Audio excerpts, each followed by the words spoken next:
All right, we are live. This is the second part, the final part of the transforming butterfly. Starts as a caterpillar, like they do, becomes a cocoon, and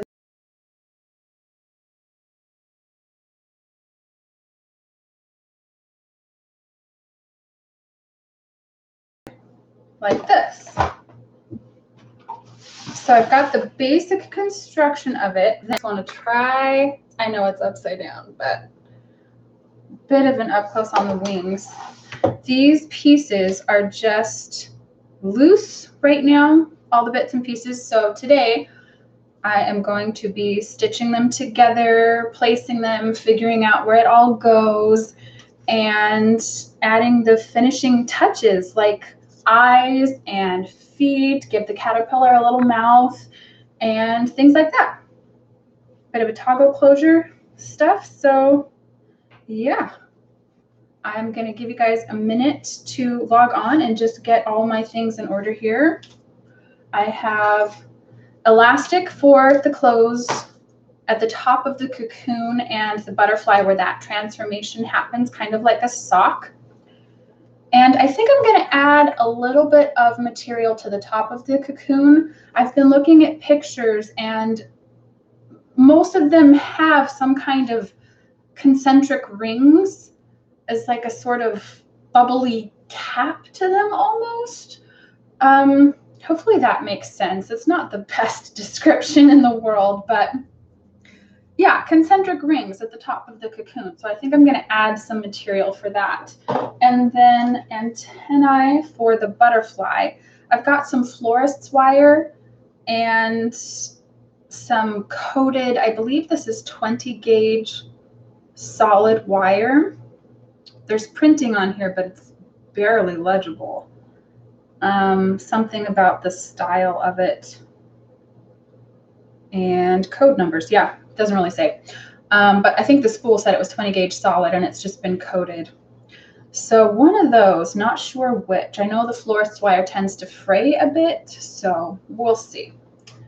And scissors, everything else. And I'm going to be doing a little bit of embroidering, just a little in a couple of places, mostly hand sewing really, but using embroidery floss because I really love it when the colors coordinate and kind of blend in and you can choose how thick or thin you want the stitches to be and so on. So almost like a painter's palette, but embroidery thread. And if I can't find the color I need in here, I definitely have more in this crazy pile of the box over here. So got my scraps of felt, different colors, and I am going to give the butterfly eyes with lashes, like just for fun, even though it's completely unrealistic.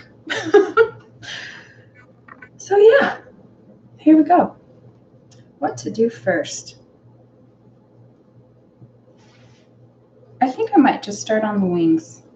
It would be really fun to see how those kind of shape up. So I'm going to do it.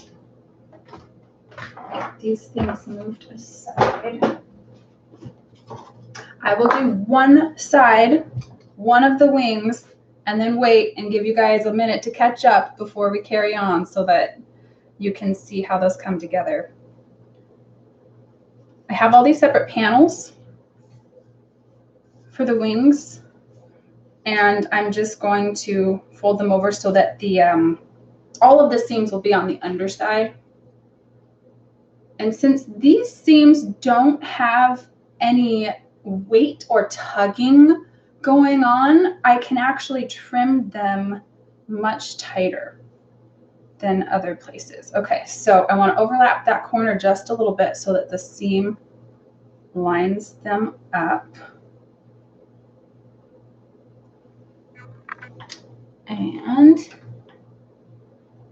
definitely back stitch this end.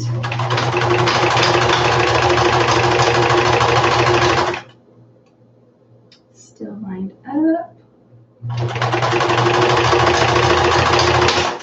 Okay. Here goes nothing. Get my little There we go. I put a hook on my table, you know, those 3M, like just stick it to the wall or wherever hooks, and stuck it right on my table. So I have like a trash can over there. I also marked out measurements, like inches. Every 6 inches, I put a mark on my table, and this is a yard. So I use this very frequently to eyeball measurements and so on. Hey, welcome.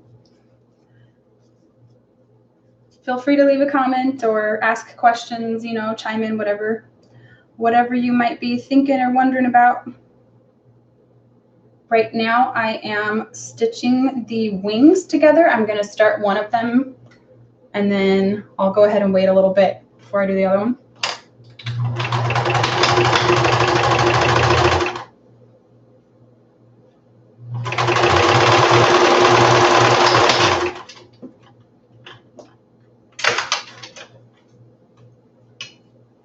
So far, it's coming together like this, whereas it started out lots of separate pieces here, you know, kind of like quilting together wings almost, and then the pieces have a bit of curve and shaping in them.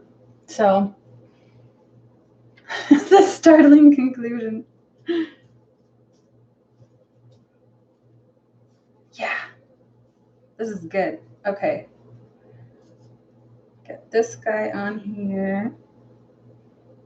I'm lining these pieces up so that the outer edges are what's lined up, and then on the inside it's actually pretty mismatched and jagged, because once I place them on the butterfly body, it'll be, you know, a different angle, so I can trim it and have it line up the way I want after the wings are assembled, so I can really figure out that angle. Felt is totally like cheating. You're so right. That's one of the reasons I love it. It's just like instant construction. It's like the Lego blocks of sewing.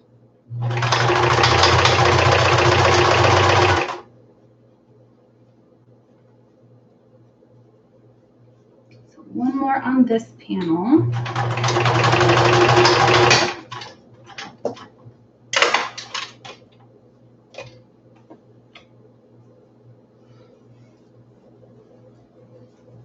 The Lego of sewing.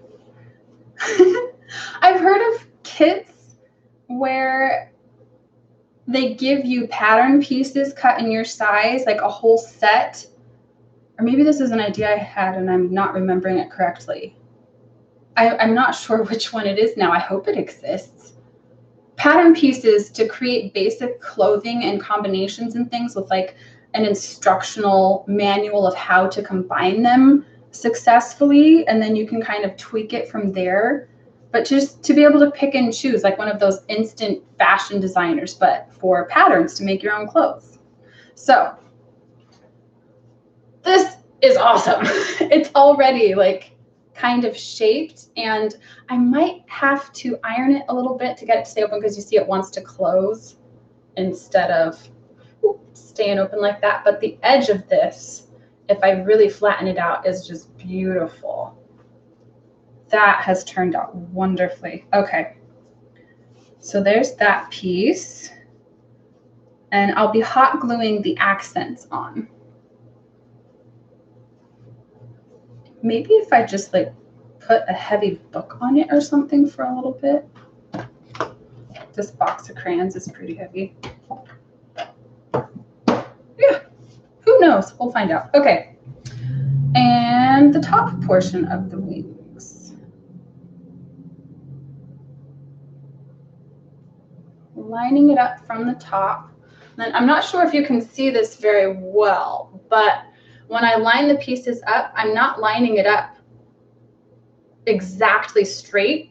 I'm actually overlapping the point so that the even portion where it lines up is where the seam will start. Instead of the very edge, there's actually a bit of overlap there that I'll trim later. And that's how I get that nice clean edge later on.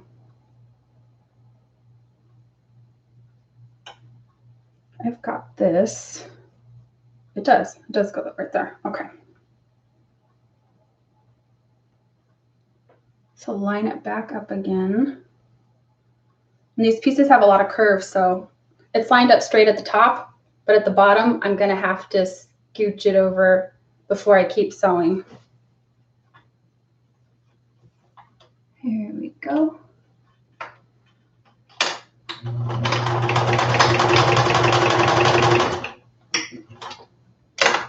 Line it up again. And finish the seam.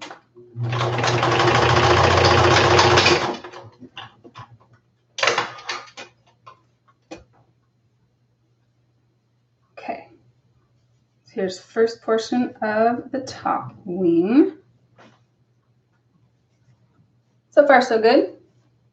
This one seems to stay open much better. There's a different type of curve between panels on the porch, so it's almost like a leaf, like it just naturally kind of curves.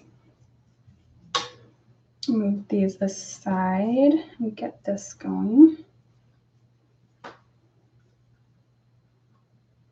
This portion I want to stand up beyond this, so I'm actually going to align this one further down this time. And that'll probably like flop around a little bit. Make it all fluttery. Okay.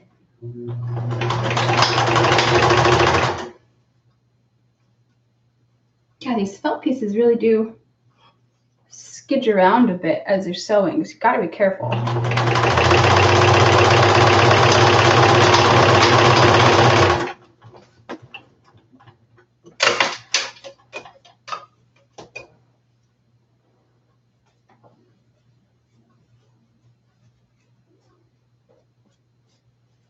And one more.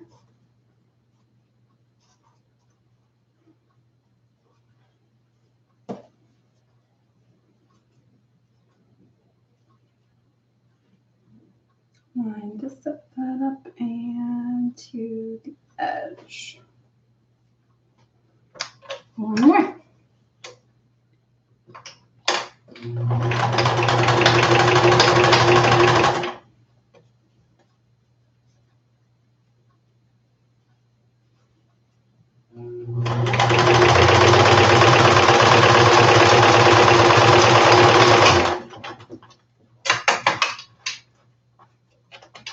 My bottom panel might have slipped out on this one.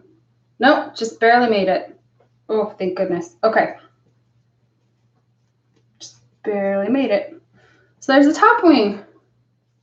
Like this. The little point sticking out. I think I might reshape that a bit.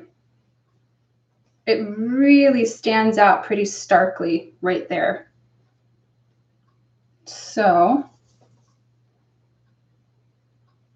maybe these little add-ons will stay. I'm not sure. I'm going to stick them on there and see if we get lucky.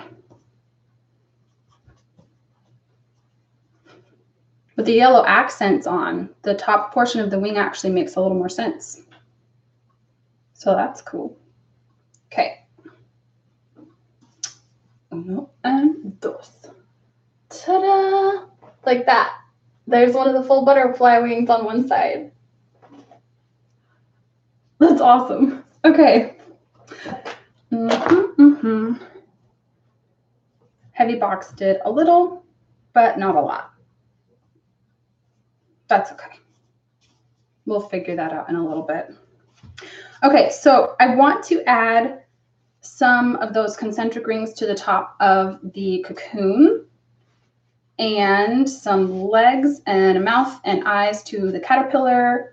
And I did not have any luck finding a zipper that was the right length and low profile, not like a really thick sport kind of zipper with a pull or the option for a pull on both sides. Kind of a tall order to fill for a zipper, so I didn't have any luck finding that. But I did find in my button collection a toggle There it is.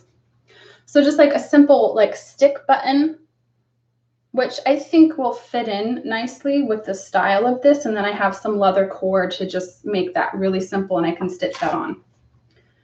So I am going to cut out some legs and accent pieces for the caterpillar. I'm doing 3 legs in the front and 3 legs in the back. So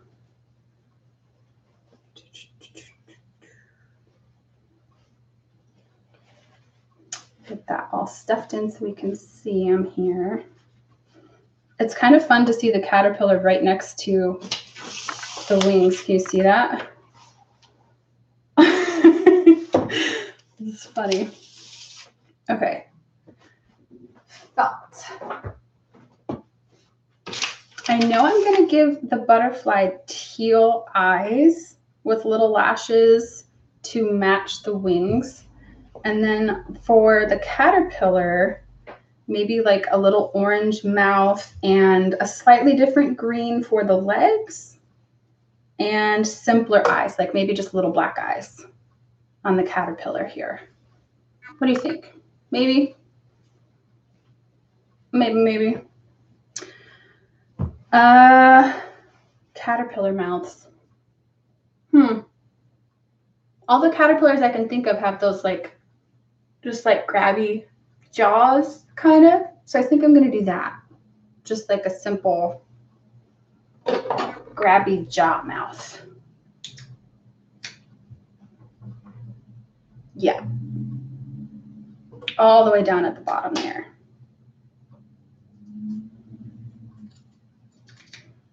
See if this is big enough. Kind of small, but you know.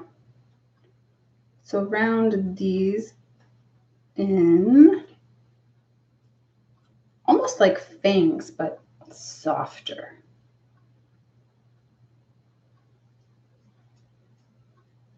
I did know a kid when I was little who got, I guess, stung by a caterpillar, I think. I don't know if they sting you like a bee.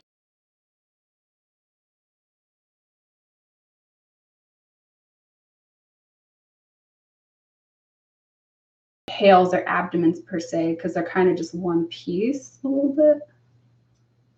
But yeah, maybe. So like that. Just teeny tiny little bit. And I'll just hot glue that right on the front.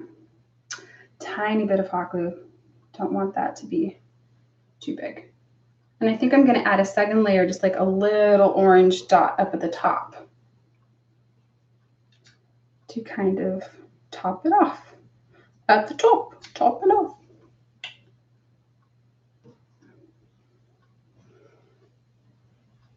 They have a little rolled up proboscis. What kind of caterpillars am I imagining? Rolled up hibiscus. Maybe I should look this up.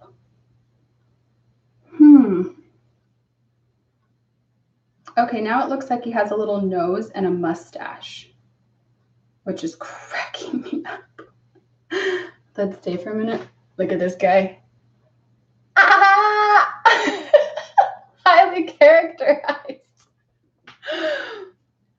Okay, I am going to look it up. Bear with me for a second.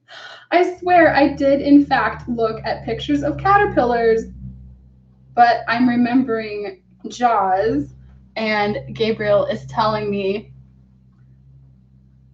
okay, I kind of want to show you guys this, but I kind of don't want to like scar you for life at the same time.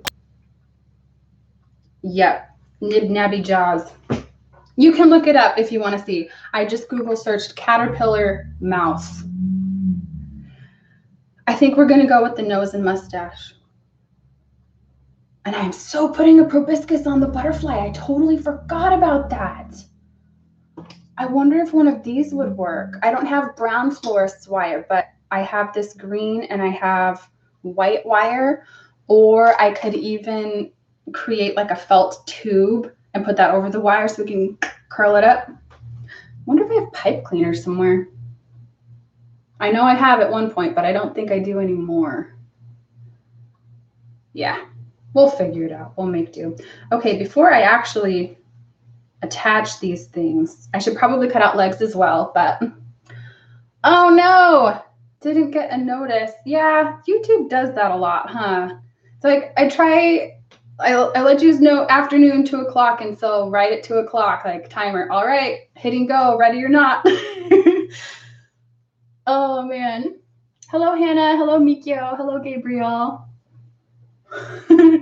Thanks for coming in, guys. Okay, legs. I stitched together one of the wings because I'm so excited, but I held off to give you guys a minute before I silence my phone like a professional.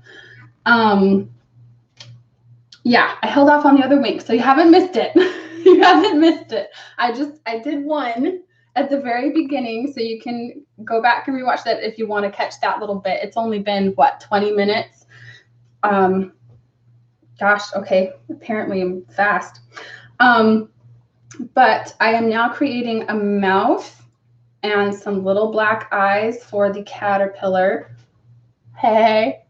And I'm trying to figure out which end is going to be the head of the caterpillar, because once I add the wings, it's going to be, you know, stuffier on one end than the other probably.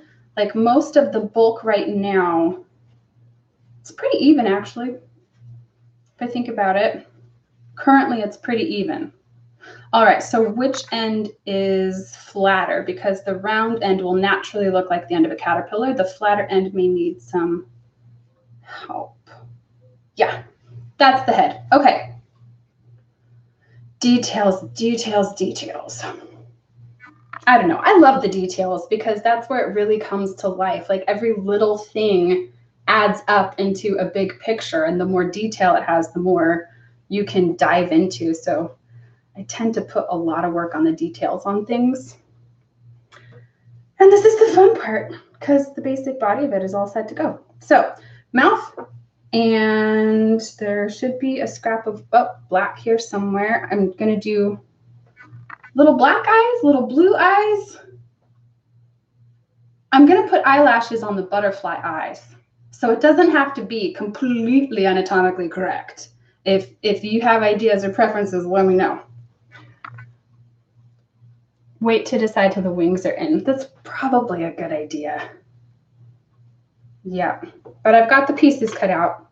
Kind of looks like a nose and mustache, and I think it's really funny. What color eyes, though? Maybe I'll cut out the butterfly eyes real quick. Okay.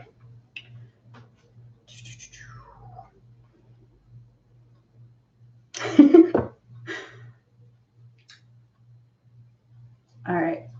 Round eyes, little ones, and even littler irises out of teal, and even littler pupils out of black. And then they'll be super 3D because there'll be 3 layers of felt. And we'll see if that's crazy or if it looks awesome. Could go either way. So here are 2 little eyes and then 2 irises, even smaller. Oh, yeah, okay, even smaller. Just a little bit. And layer them up.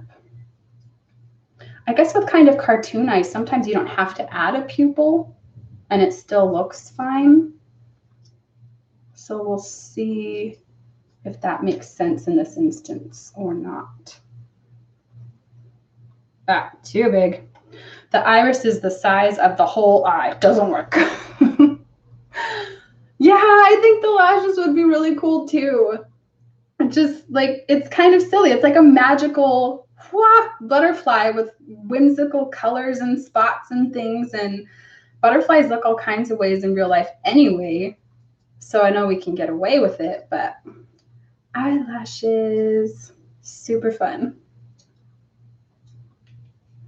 How's that working? then it kind of has a bit of a direction to it. These teeny tiny pieces, I know. Here, let me hold one of these up for you. Or both of them, because why not? Here's the color of the butterfly body. And there are the eyes so far. Just make this a little simpler. Voila. Yeah? Maybe? Get some like cute eyelashes. I don't think it needs pupils. What do you think? I think pupils would just clutter it up and be funny. And of course, when I actually place them, I'll make sure they're facing the same way so they're not all cross-eyed. Yeah, okay. Yeah, definitely don't make a cross-eyed butterfly. That would be funny. Okay, lashes layered behind. Yeah, no pupils needed. Agreed. I think you're right. Yep. Lashes, lashes, lashes. If I just cut a strip like so, and then put teeny tiny little triangles out of it,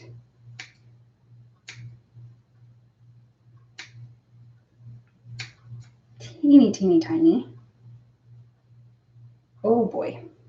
Then I can curve this piece to sit wherever I need it and create that kind of wraparound lash feel. How many lashes does each eye need? Like 3? 4 maybe? Let's see. And it is going on this dark brown because it's a butterfly body that they're going on. So yeah, definitely put the longer lash at the outer corner of the eye. Outer curve in this case, the whole thing is just round. I think 4 is plenty. I'm going to pick this one up. So there's a giant triangle on the inner corner right now that I'm thinking of chopping off. I think 4 lashes is probably enough. Can you see it? No, I dropped it. Hold on a second. Eyeball down! Oh dear. I think I lost the eyeball. Ah, no, found it, found it, found it. I found it. Okay. But while I'm over here, I tell you what. Like that. Hopefully that's focusing. I know sometimes else it doesn't really work so well, but I'll cut off that little corner. Like so. Hot glue will help a lot to hold it in place, but I can just curve that around. Okay. Note to self, tiny parts are tiny. Okay. And easily lost. Not fun. So there's one of the lashes. And 3 lashes. Nice. Bigger eyelashes or bigger eyes? Like comic lashes, like here we go, I'll draw it. So instead of like this, just be like whoop, whoop, whoop on the edges. This probably all looks exactly the same from far away.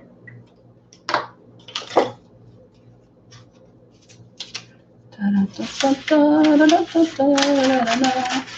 don't want to pick up the whole thing with the wings again, so I'm cutting this out. They look practically the same, but okay, bigger lashes. I'm gonna completely overdo it now. I hope you know. just to see. This way. And then we'll cut in from the other side. So like this.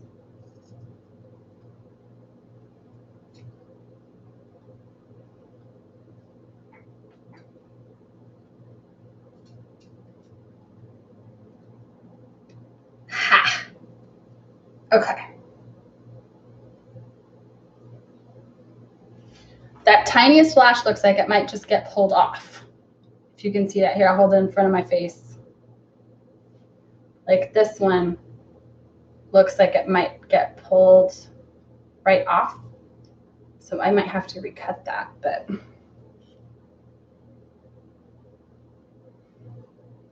put it down here.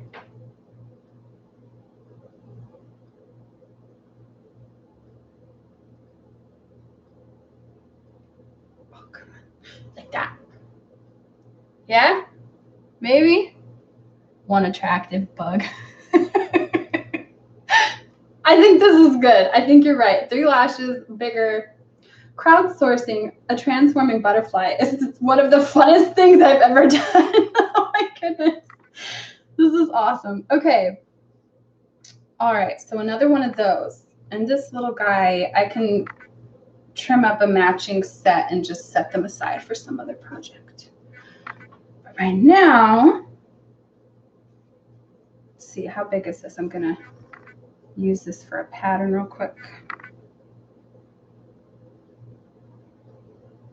Oh yeah. Semicircle of lashes. Like if this is the eye all the way around,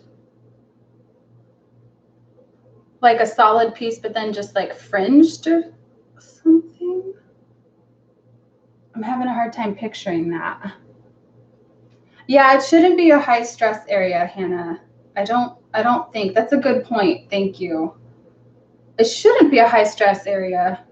But, you know, butterfly kind of toy kids can be pretty rough on things. So I guess we'll find out. Following this pattern. Does anybody else love the sound that scissors make as much as I do? It makes me really happy. Like really happy. All right. That side, this side, 3 over here, and then 2 triangles.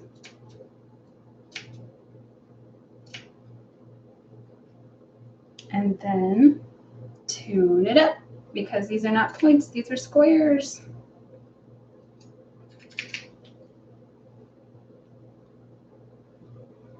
Ooh, this set of lashes came out much more attractive than the first set.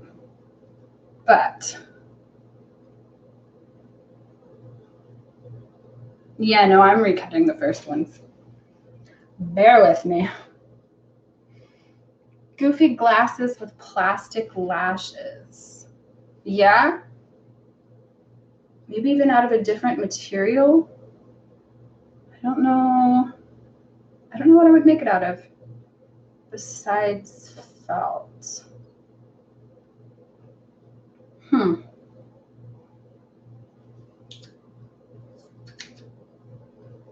So I have circled, like, I'm still trying to picture out how I would do that. Maybe I'll just cut up both. Little black fez everywhere. Lashes galore.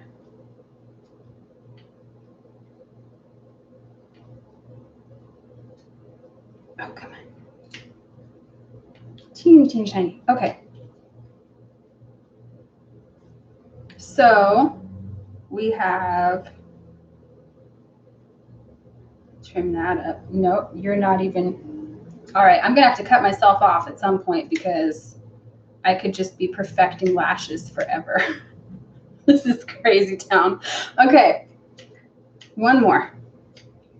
It's good. It's good. We're calling it good. We're calling it good. No, we're not. Yes, we are. Okay. Like so. Like that. So not quite full semicircle, but still like big and just like that. Like this, like these kinds of lashes, like literally 1, 2, 3. Oh man. Oh my goodness. Sleepy. Yeah, I hope you feel better soon. Man.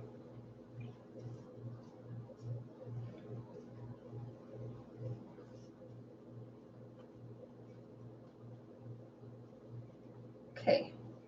One of these and one of those.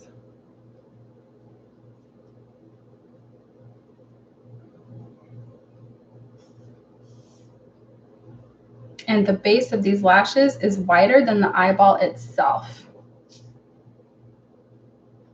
Oh, bedtime drink. What time is it where you are?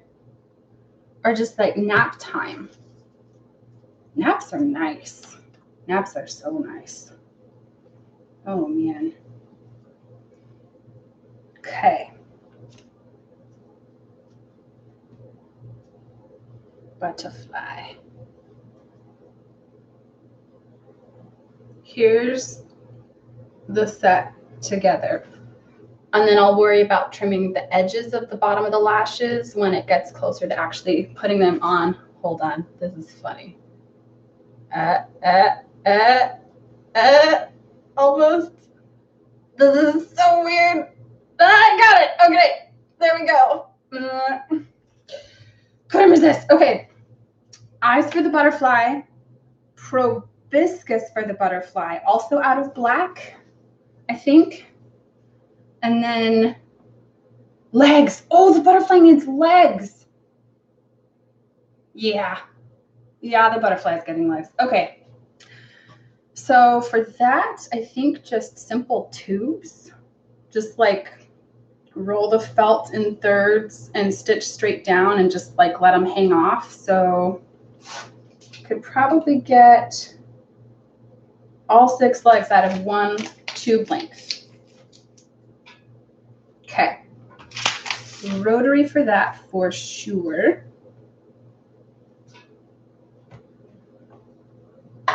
Felt everywhere. Oh my goodness. Okay. There we go. Here's the mouth for the caterpillar. Still need to figure out the eyes for the caterpillar. I think just plain blue dots is probably pretty good. Maybe add pupils on that one instead of lashes. So 10:30 p.m. Haven't heard of Horlicks. Yeah, definitely haven't heard of Horlicks. I've had like a magnesium drink, and the magnesium makes you kind of sleepy, and it's like really good for your muscles and stuff, but haven't heard of Horlicks. I'm not sure if that's the same type of drink that you're talking about or not, but yeah. Okay, so if I fold this in thirds, how much material do I need? 3/4 of an inch. Okay. So I'm going to line this up on this grid here and use an actual ruler. Holy cow.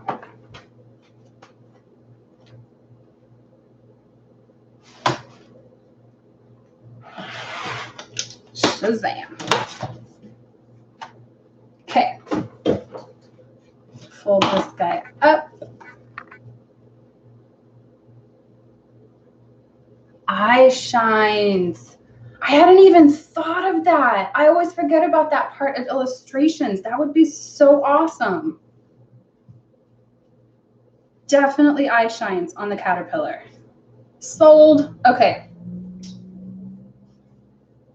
Eye shines. What shape eye shines? Like circles, like a double dot. I don't know if I can cut something that small very well. But it could also be like one of those like kind of single quote marks, or I like that. I don't know. The sun is round. The sun would be like a big dot. Hot malted milk drink. Yum. That sounds good.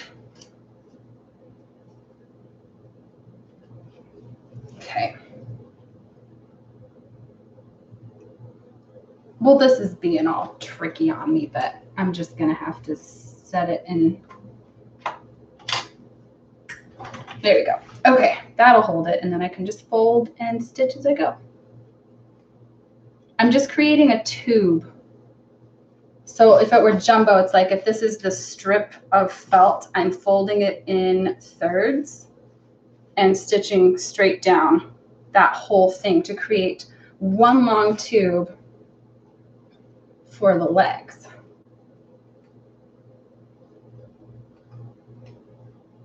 And then I'll cut it into even sixths, and that'll be that. Assuming it'll move forward. Are you stuck?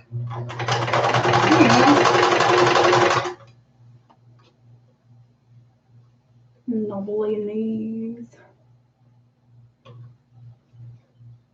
I'm trying to think if I'm gonna want the legs to have a bit of bend to them at all, if I should add like a little knot stitch to tie a couple sections together, like at the knee joints or something, or if I should just let them be straight because it'll be fine.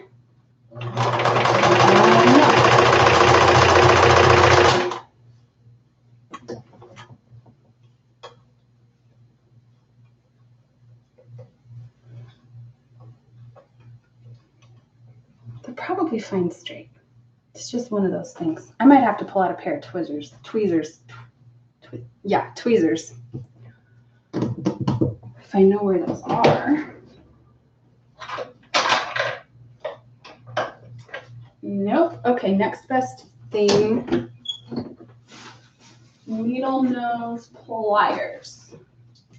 Here we go. Okay. You know, come to think of it, needle nose pliers are probably easier to work with than tweezers anyway. I've been using tweezers all this time.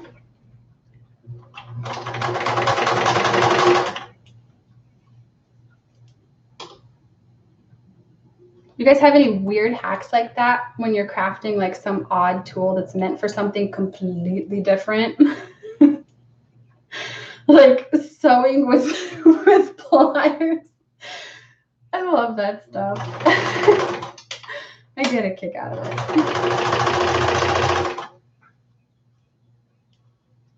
Teeny tiny little thing.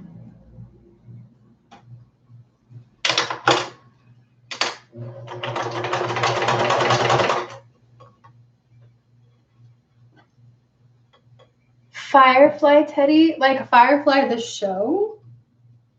Like Serenity Firefly? Ooh, like a bug firefly. Sorry, my inner geek ran away with me. Okay, knots at the ends to be the feet. That is really clever. Do butterflies have feet at the end of their legs, or is it like, well, we're giving it lashes, like it might as well have feet. That's pretty cute. I'm gonna try that with this.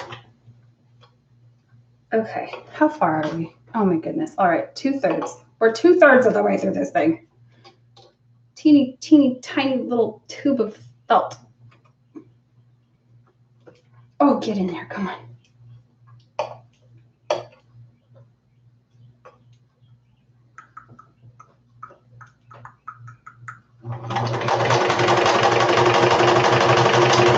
That was a good one. All right, 2 inches to go. Come on.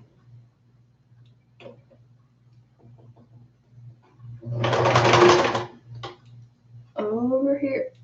You gotta stay there until the needle goes through. It's the only way it works. Come on.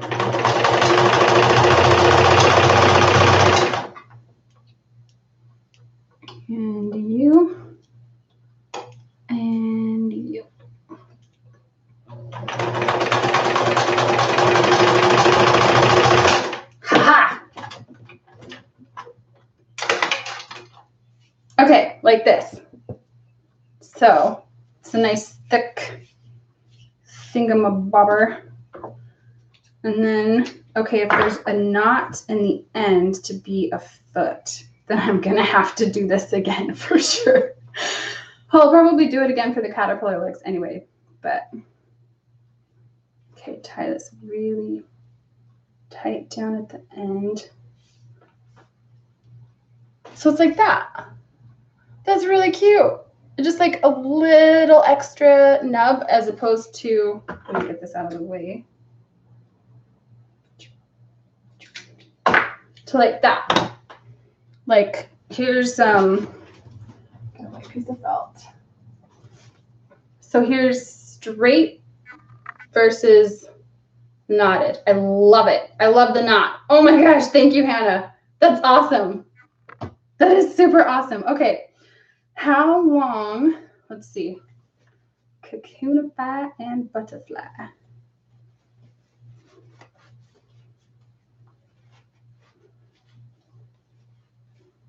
Got twisted. Oh, I did that. Oops. Okay, come on out. All right, how long should the legs be? This is going to be tapered in with the elastic, which I do have the elastic. I found that. And I mentioned at the very beginning when I logged on that I could not find a zipper that would work. So I am just going to call it and compromise. And I'm using this little toggle button and some leather cord to help hold the belly of the caterpillar together instead. And I think that'll be enough.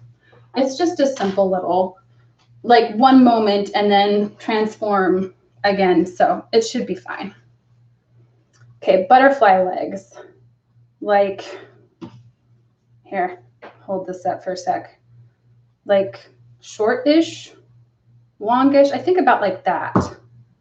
I think like that. Let's see. How long is that? Like there, and then 3 inches. Maybe slightly shorter. So I'm going to put a knot in it, and then I'm going to measure to 3 inches and cut it there and then stitch it on to the body. And I'll be hand stitching these pieces on because I don't know if I can get in there at the right place with the machine. We'll just save some time and hand stitch it instead. Okay, so 3 inches. Line this up on my mat, and the end of the knot is right to the inch marker, and then 3 inches, and then I'm going to put a fresh knot in it. And we'll see how many legs I get out of one lengthwise strip of the felt.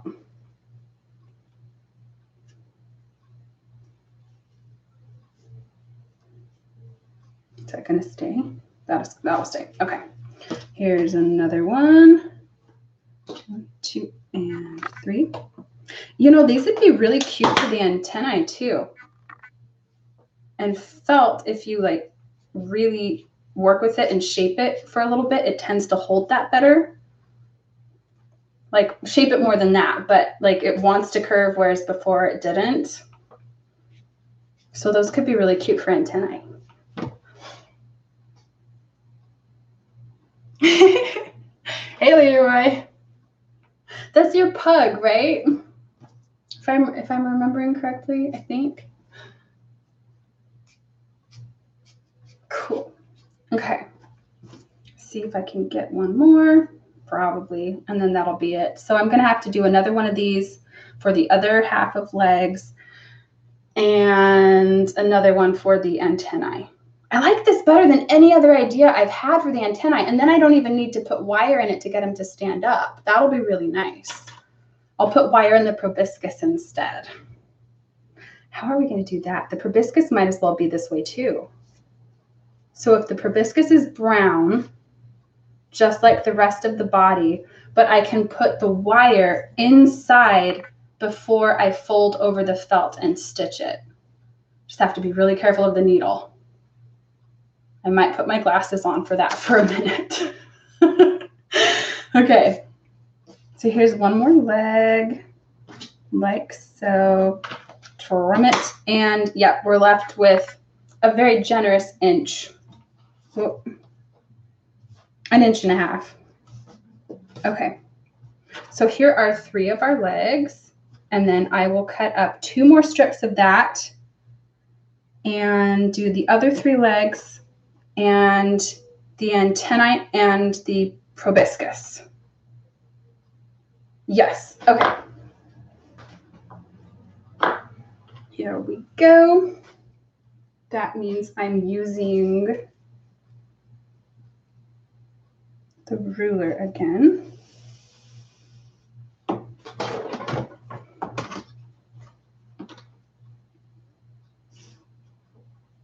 Scooch, scooch. And 1 more.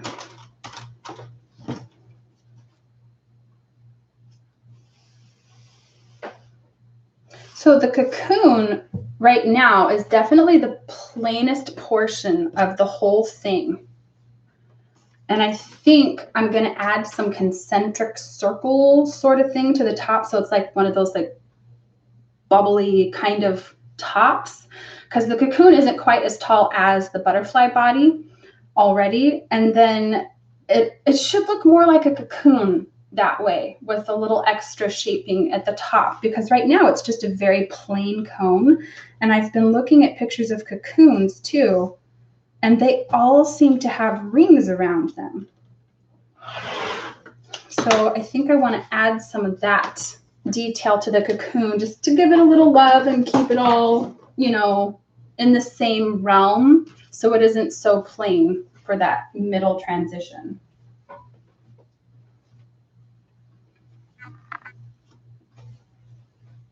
Okay. So one of these is just legs, no wire, and then the other one definitely need to get the wire in there. So I'll prep this right there so I remember. Get this folded.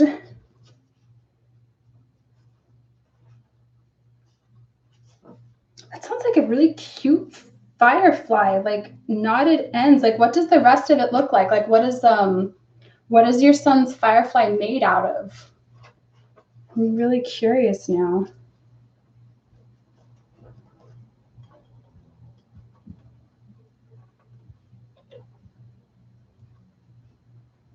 Okay. Stay in there. And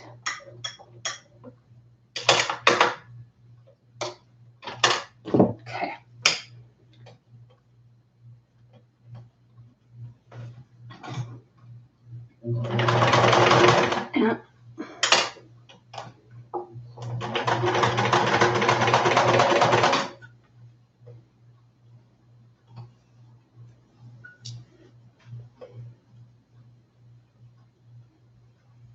That folded, this folded. Come on over. Boy, I thought trimming lashes was tricky. Oy, okay.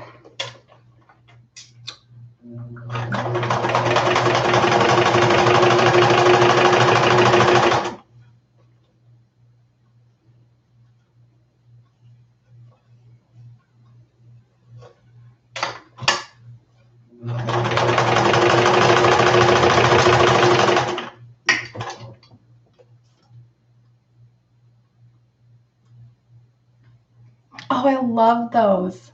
Early stage toys, so very colorful. Lots of colors and textures. That's awesome. When my son was a little baby, I had so much fun doing like the bright colors and high contrast and textures and shadows and stuff like that with him. Like just like pictures of black and white, especially when he was like little, you know, when their eyes are still developing. I loved making those. That was a lot of fun. Welcome back, Mikio. Ah, cool. How long has he had it? How old is he?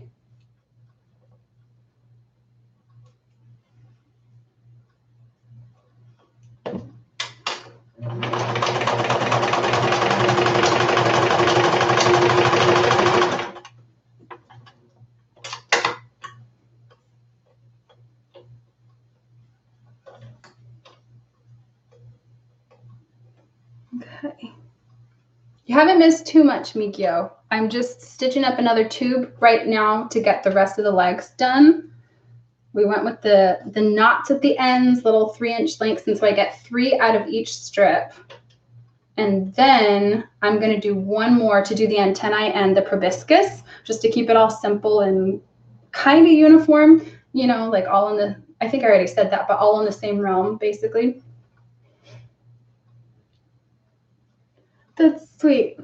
Belated congratulations. That's awesome. It's such a fun age. A handful age. I know, but a fun age.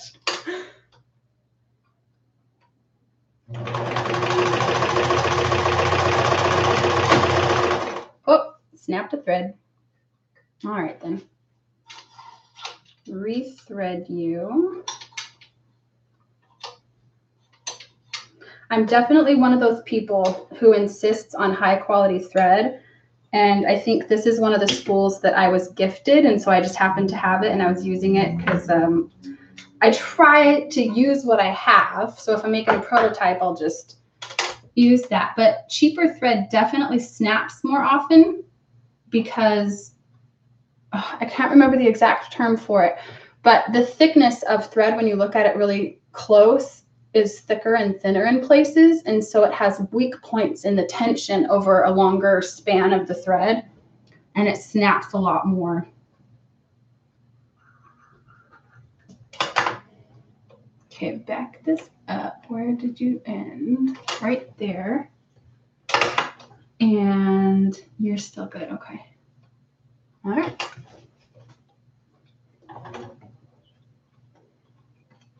Back stitch that again.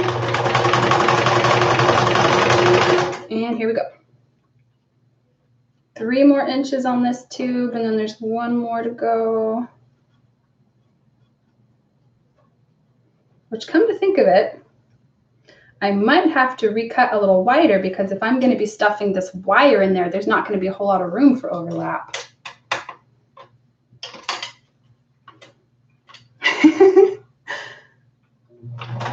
Definitely agree. I hear you.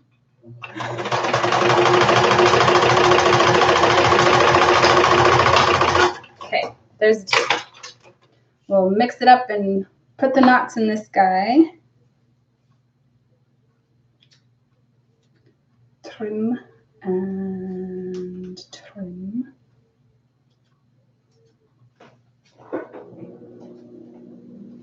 Okay. I literally have a little bucket hanging on a hook over here on my table. Sometimes, if I'm in a mood, I'll just dump everything on the floor anyway because I know I'm going to sweep. But usually I use my little trash can. Okay, so regular old knot, and then I'm pinching the very, very end of this and sliding down to really position that knot as close to the end as I can without letting go of that tiny little end. And I'm making these really tight. Do not want them to come out. Okay, that's a good one. 3 inches. Tie another knot. Whoop.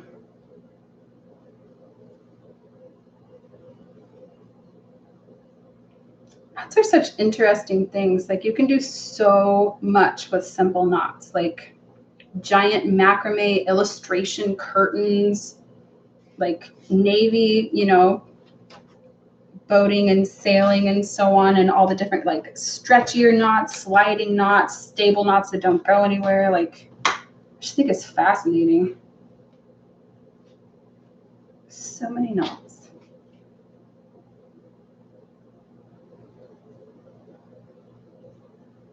It'd be funny if there was a knot book called What Not to Do. Haha. That's terrible. Anyway. Puns are petty. Up here, up here. That's a good one. Okay, this is the last one of the legs.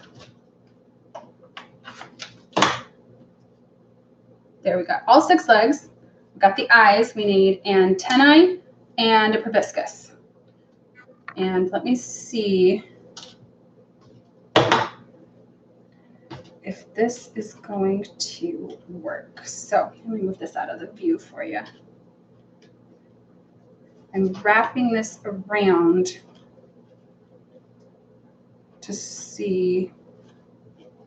Yeah, I'm going to have to redo that. Okay, the antennae don't have, you know, if I put wire in the antennae too, then those can be shaped and curlicued, which would also be really cute. So I think I'll just, yeah, I'll do that. Where'd you go? Here we go. Okay, how thick does this need to be to hold a wire? Line it up to an inch marker, overlap twice, and then that comes to an inch. Okay, full inch on this one.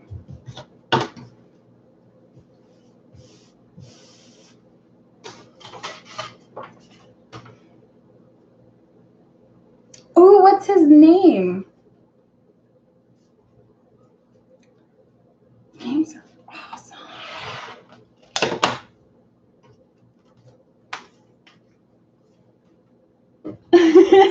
Leroy. Oh. Prince Puppy. That's cute. Okay, I'm going to recut this to be the full length here. You know what? No, I'm not. Okay, hold on a second. Let's see. The proboscis does not need a knot at the end. But I think I'm going to put knots in the ends of the antennae. Maybe.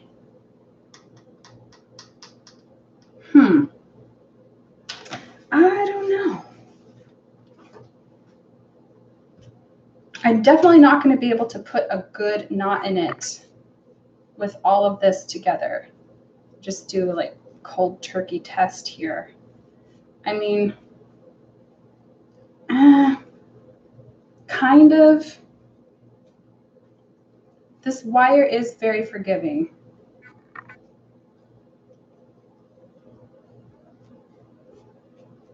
Okay. I'm just going to put the wire in the whole thing. So I need to retrim this to be the full length. So got my spool in here. Just pull it straight out.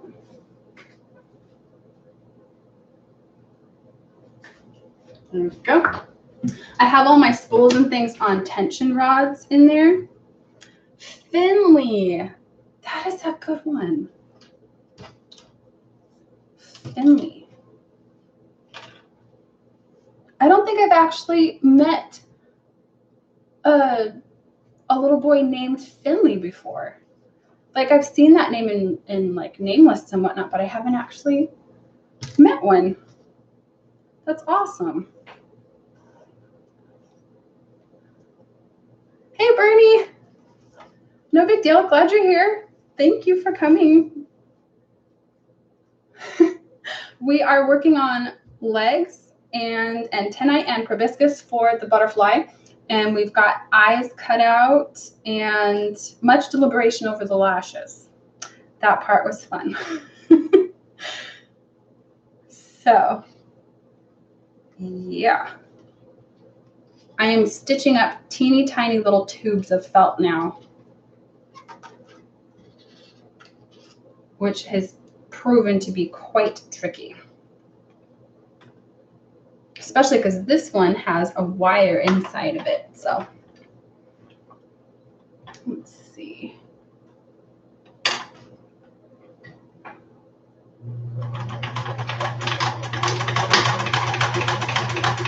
So far, so good.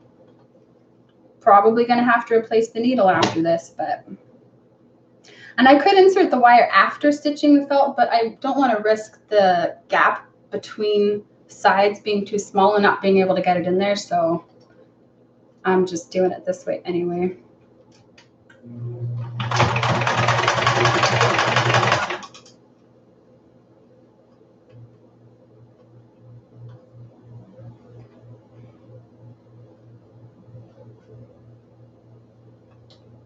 in the UK. It does have that kind of British flair to it. Finley, come to think of it, it does. You know, the opinion of an American over here, like I really know, but it seems that way.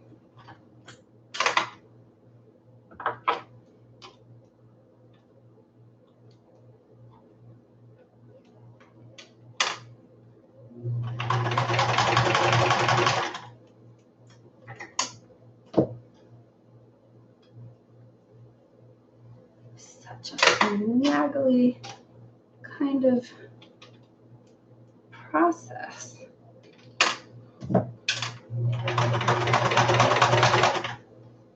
Okay.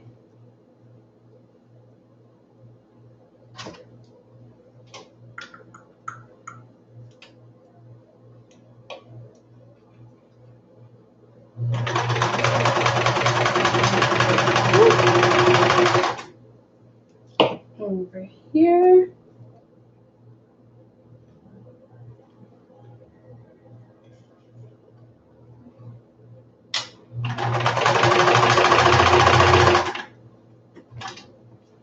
About 5 inches to go on this one.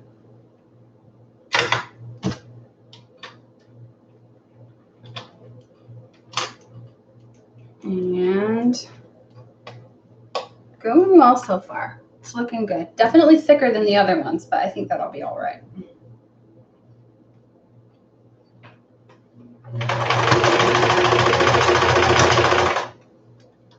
Okay, 3 more inches.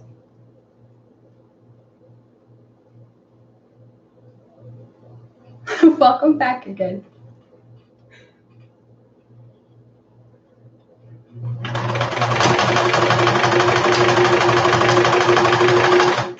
Oh, hold on.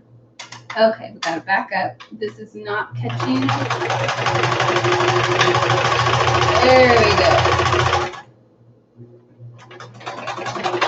Whew, okay. We got it. Oh my goodness, this is a really fun material. Look at this. It's like a homemade pipe cleaner, but more professional looking. Okay. Oh, this is awesome. Okay, which side is cleaner already for the end of a proboscis? Or I can cut a fresh end instead. I think I'm going to do that.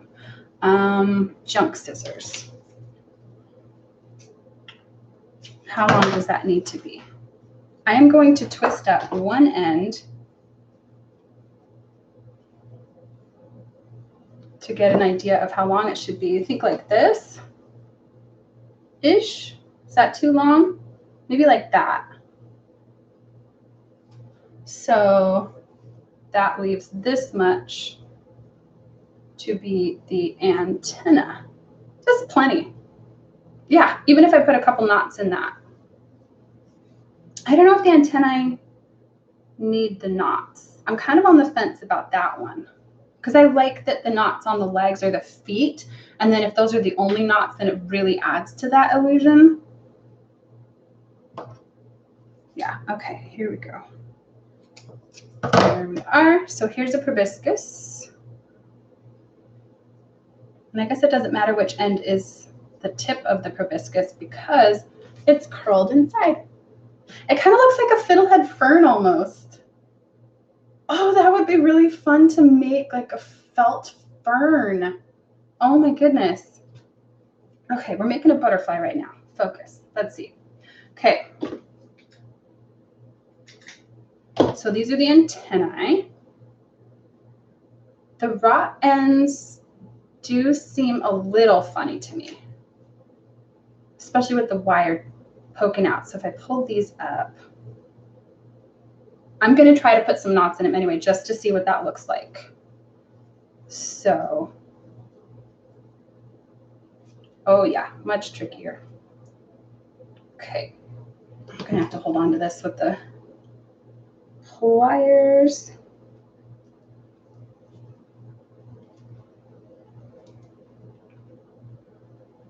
And then how I'm going to get this out if I decide I don't like it, I have no idea. All right. What do you think? I'll just show you guys and then set this aside for a minute. Antenna. Knotted, not knotted. Put a little bend in them like that. I guess maybe knotted. Maybe knotted. But I said I'd put it down, so I'm going to put it down. Okay. Proboscis, legs, eyes, antennae. It's looking good. The caterpillar needs little blue eyes and white accents. Here's a good scrap. Okay. So do I have a larger piece of teal? There we go. That'll be easier. Okay.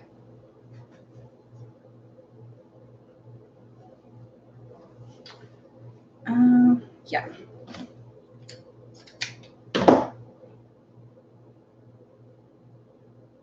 Fold this over, and I'm just going to go classic round on this. Knotted. They do have a little bobble in real life. Okay, knotted it is. Unanimous. That's awesome.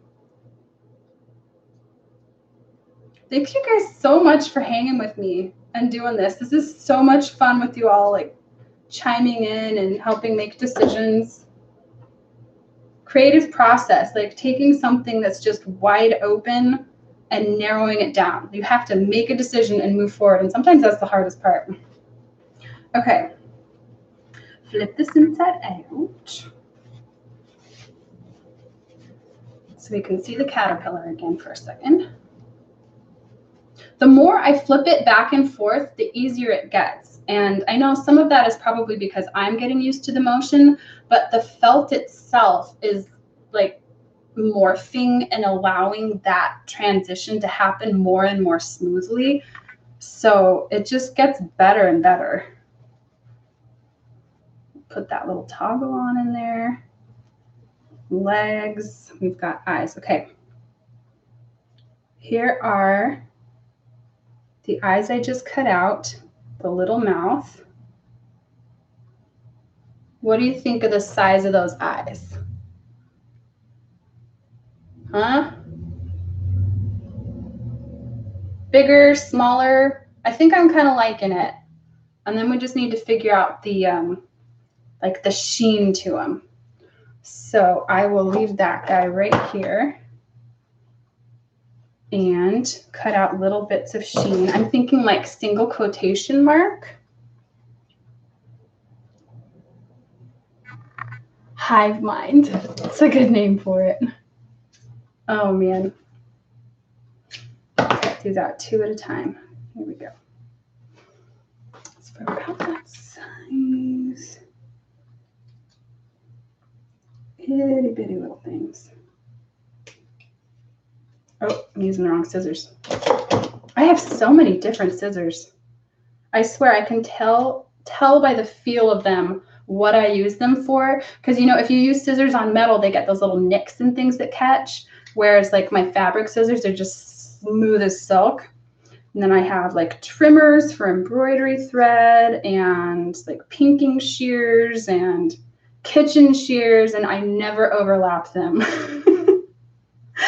Ever, ever, ever, ever. The only scissors that I keep out are the junk scissors in this, in my like pens and markers. So those are out. If somebody's looking for scissors, those are the ones they're going to see, and that's fine.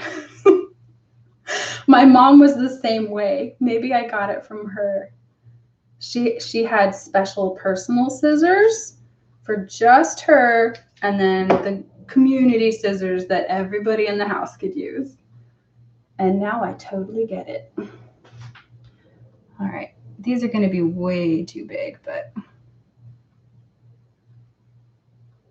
yeah, that's way too big. That's actually kind of creepy. Whoa. Too big. Okay, since angles It's like the blue and the green, it doesn't stand out a whole lot unless you're looking really closely. So I either need to use a cream color so it isn't so bright, or just make them round. I'm not sure. Let's see. If I go round, does that work better? Again, it's like a little decagon, but like that. There's one. That looks better. Making clothes. Yeah, if you use fabric shears for anything else, you just have to keep replacing them over and over again. Sometimes sharpening doesn't even do it. Like if you get those deep nicks in it, you can snag material left and right. Totally. Okay, I had the other one here somewhere. I think, is that it? I think that's it. Do a little round one. Okay.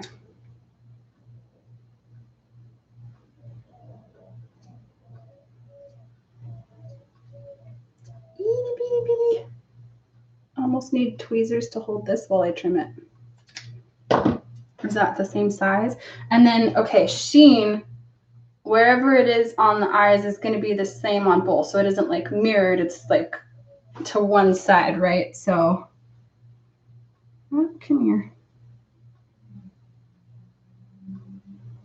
Up in the corner.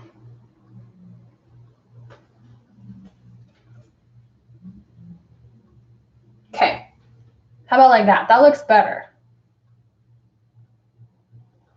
Left-handed scissors. I'm so glad those exist though. Oh my goodness. My mom is left-handed as it happens. That's funny. That is a really good way to keep them. Okay. Caterpillar's looking pretty cute. I'm digging this. I like those eyes. Those are pretty cute. Butterfly, definitely doing knots on the end. So put the knot on the other side of this.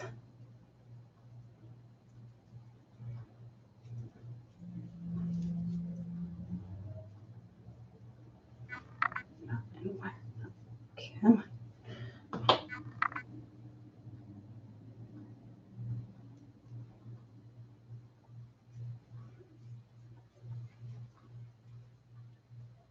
Oof. There we go. Okay. And then the end of that wire needs to be trimmed then. These are not my best trimmers, but oh,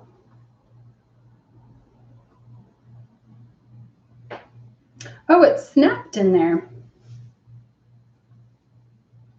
So the wire at some point inside, maybe from the sewing machine needle, it snapped the wire. So this part is like, you can see that? It's at the very end though, so it should be fine.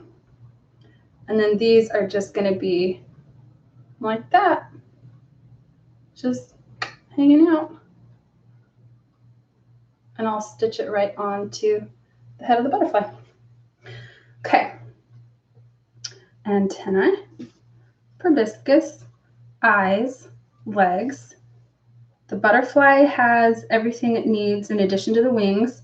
The caterpillar has all of those pieces, right? Am I missing? Oh, caterpillar needs legs. Okay, so oh dear. Here we go with the tubes again. I know caterpillar legs have those little knots at the end. Oh boy. Okay. Let's do this. What color legs should the caterpillar have? We've got the same color green, or we could go lighter or darker.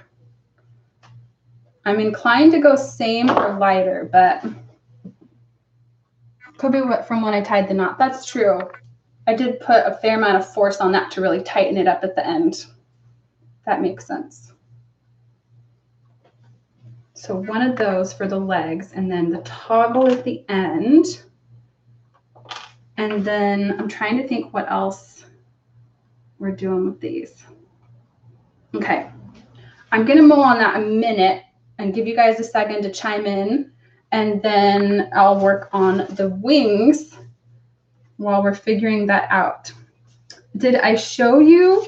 I stitched one of the wings, top and bottom, just like that. I haven't hot glued the accents on yet, but I just stitched them up and they're looking awesome. I am so pleased with how those have turned out. Okay, got some stragglers. Make sure this is right. Here we go.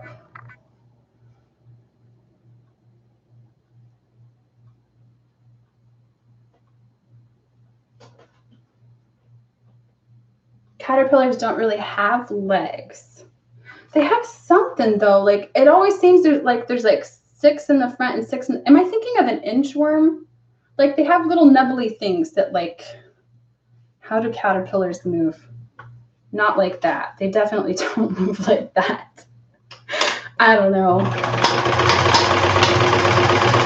Let's see.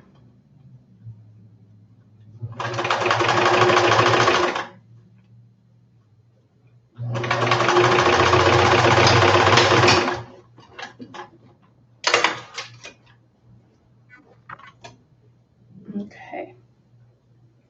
This one looking good. And then you've got a straggler too.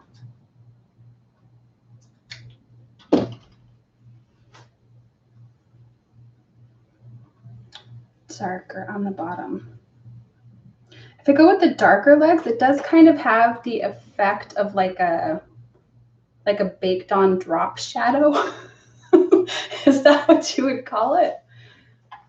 Since they're like hidden under the caterpillar, and so it would help to look like it's like in the shadow underneath the caterpillar.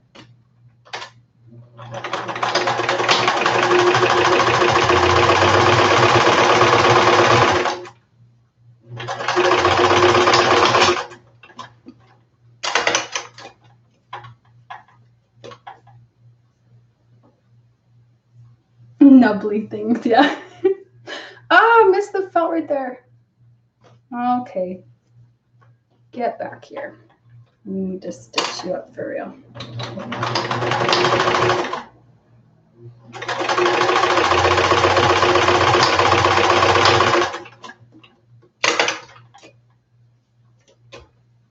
Okay. That looks good. One more. I'm just layering these on. It's just like quilting wings together, you know, and just line it up. But I am lining these up by the outer edge instead of the inside, and then starting the stitch whichever way it needs to be to make sure I can really see that.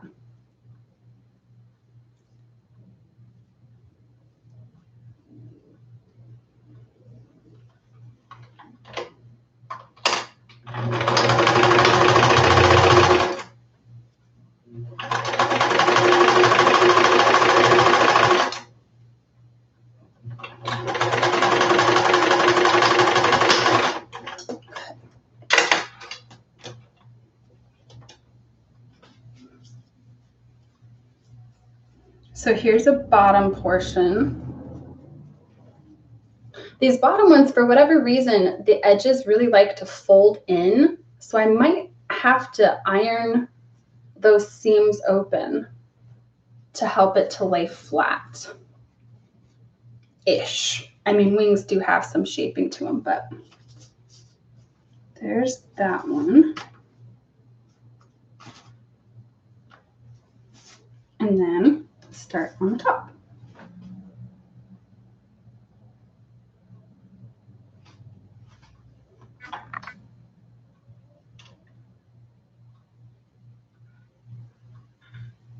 Real legs and pretendy legs. You speak in my language. Some of both.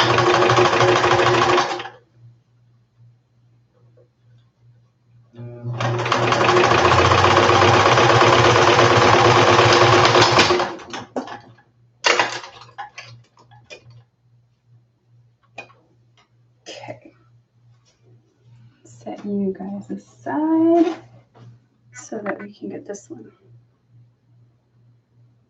This central purple portion right here is the only one where I am stitching by the base instead of out here because I want it to jet out. And now that they're stitched together, the proportions make that purple bit really stand out. And before I put the yellow accents on it, it looked really weird to me and I wanted to trim it down. But with the yellow accents on, it suddenly makes perfect sense. How weird is that? Just weird stuff. Details, again. Details bringing it together.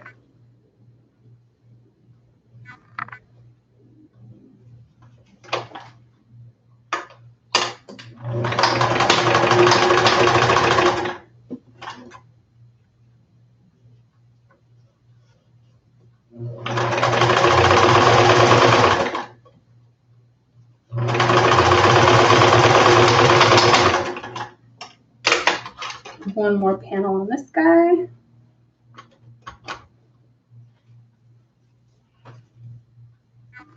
Set you guys aside.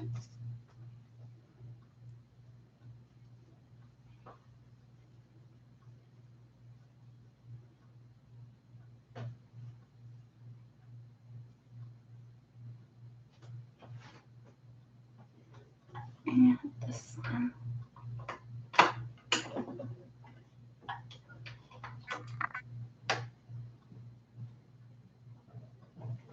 Yeah, I like Pretendy better than Pseudo. I use the word pseudo a lot, but Pretendy legs just sounds awesome. Like I want Pretendy legs. This is intended as a teaching aid because I love the idea of the transformations and everything. And I am expecting that kids will, touch it and see it and play with it as well. But the transformations and, oh, no, I'm not going to do that right now. You've got a face on. The transformations and so on do require like adults, insight and probably stronger hands and whatnot. Like a kid would figure it out, but the butterfly transformation especially, it does take a little more to really like flip it and pull on that ribbon string and everything. So it is intended as a teaching aid. My son's preschool is going to be studying the life cycle of butterflies next, and that's what gave me the idea, was his teacher just waxing poetic about how excited she was for the life cycle of butterflies and learning about all of that. And so it just gave me that idea of how cool it would be to have an example of that like right in front of you as a teaching aid. So I'm just doing it. She has no idea. But as soon as we finish this thing and I go pick him up, I'm going to bring it to her.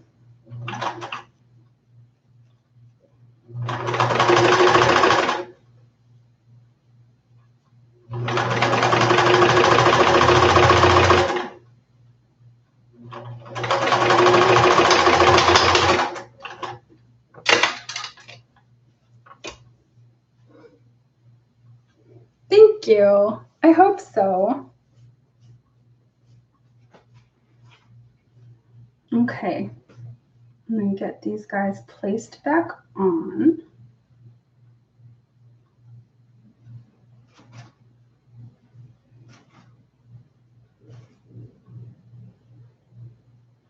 The placement of these 3 dots, it keeps moving, like closer together up on the edges versus further apart and spread around. Like you can even see just between these 2.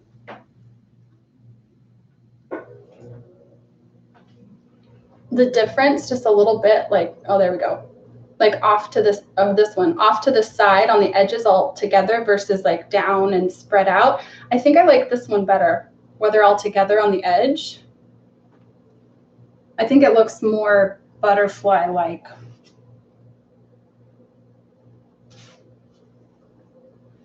Yeah, so wings all stitched up. The legs are going to be stitched on, and the butterfly wings will be stitched on, but everything else I'm trying to think what's hot glue gun versus stitching. Yeah. Okay, so if caterpillars have like little nubbly, pretendy legs instead of full legs, like it's not going to need something like this, you know, like legs. It's not like a centipede. I could probably just cut out like nubbly bits out of this felt. Darker shadow felt on here. I'm going to remove the eyes so I don't lose them like the butterfly one. And yeah, darker, same, darker. Darker it is. Okay. Thanks for chiming in on that, Bernie. Darker legs and everything. 3-ish in the front and 3-ish in the back. Yeah. All right, I'm just going to cut something out and see what happens. So here's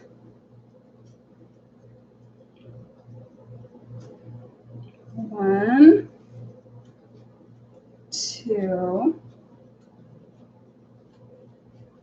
3 nubbly bits, doubled for the front.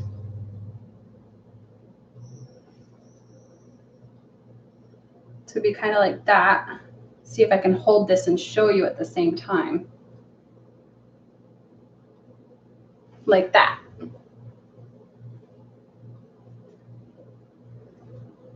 And then do one up here and one back there on both sides.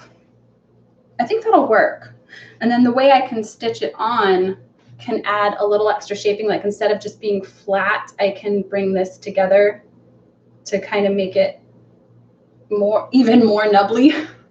Nubblier and nubblier. Okay. I think that'll work. Cut this on the other side. What did I drop? Oh. Okay. So about to there. That's, here we go.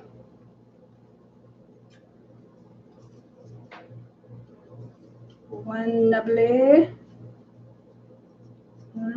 2 nubbly, 3 nubbly. Those are some big nubbles on this one. I'm going to trim them down.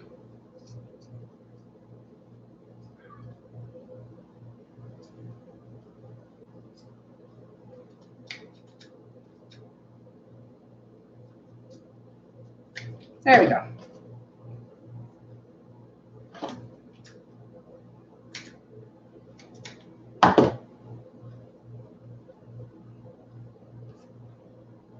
So I have 4 of these, just like that.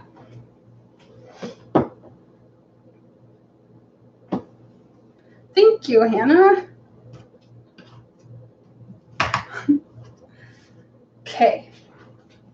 Face for the caterpillar, nubbly legs for the caterpillar, closure for the caterpillar. Check, check, check. Butterfly, wings, legs, antennae, proboscis, eyes. Check, check, check, check, check. There was something else though. The cocoon. The cocoon. I'm going to cut out all of those pieces and then we can start stitching and putting it all together. I might even pull up a chair. Okay.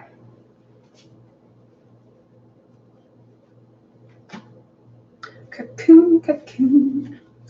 Cocoon, cocoon, cocoon. And of course, the elastic to finish that off and make it easier. And then here's the button and leather cord. Okay.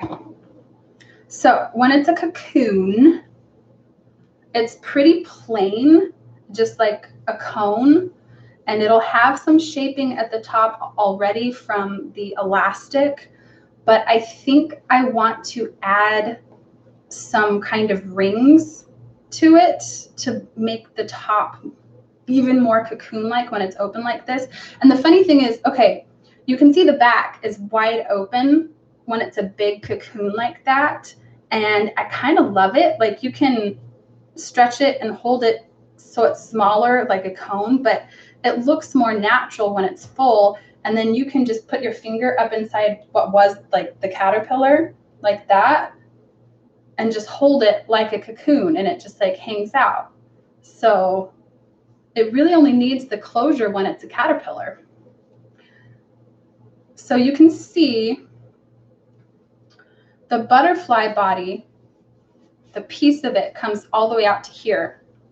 So there is some room to add to the top of the cocoon and really like put in some concentric rings before I've stitched this together with the elastic. And I mean, yeah, that should work. So I have more of the same brown felt. And then I just need to figure out how to do the rings. So what kind of circumference are we talking about here? Let's see. Wider than that. Wrap this around. Okay, so it's the full length of a sheet of felt, the whole thing wrapped around. That's the top of the cocoon. I think what I'm going to do is fold this and stitch it, and then open it up and fold it in a new place, stitch it, new place, stitch it, to create the kind of bulby rings, like make it want to fold that way and kind of accordion in on itself to create those rings, and then bring it around and stitch it together with everything else. So if I fold this here and just stitch right over that.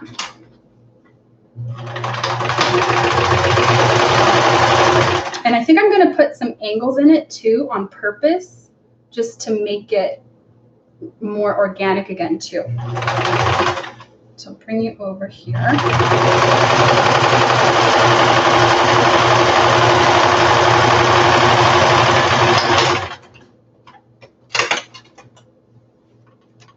And then, yeah, so it has that kind of seam to it. And then I'll do the other one next at a different angle, like instead of angled down this way, I'll angle it up. Pretty similar to the way the caterpillar was done as well. But instead of separate pieces, I'm just adding the stitches in for effect.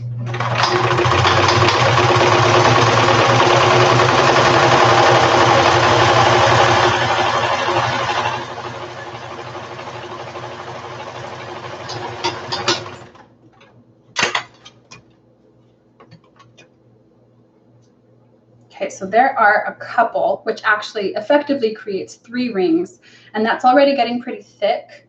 So I think that might be enough.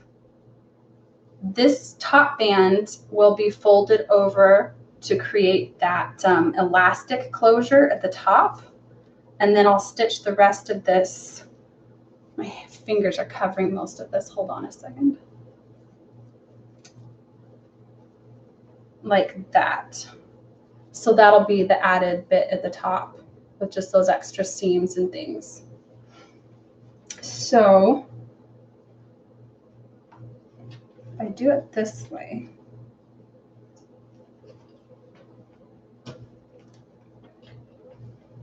I think that'll work best. Just attach that first, then flip it inside out, see where we land, and then trim it to size with the butterfly body to connect it. Okay, so I am going to line this up. I've got my funny seamed piece here. I'm lining it up to the edge with just a little bit of overlap. I'm hoping to bring those together on the other side. Otherwise, I'll find a different way to connect that. And tuck everything else out of the way. And bring it on in.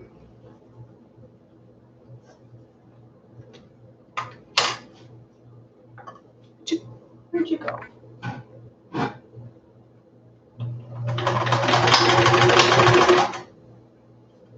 Open this up.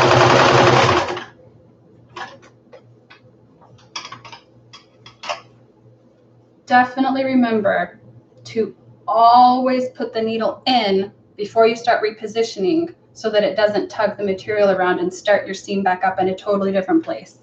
It's one of the best tips I ever got. It seems totally obvious and intuitive once you get the hang of it, but early on, I remember scooching things around quite a bit, and it was not good. So keep it always, always, always in there when you're moving it around.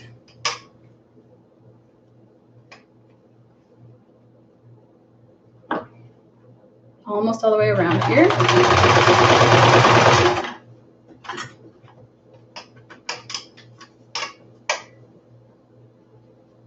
Oh, perfect. There's exactly the same amount of overlap on the other side as there was in the first one.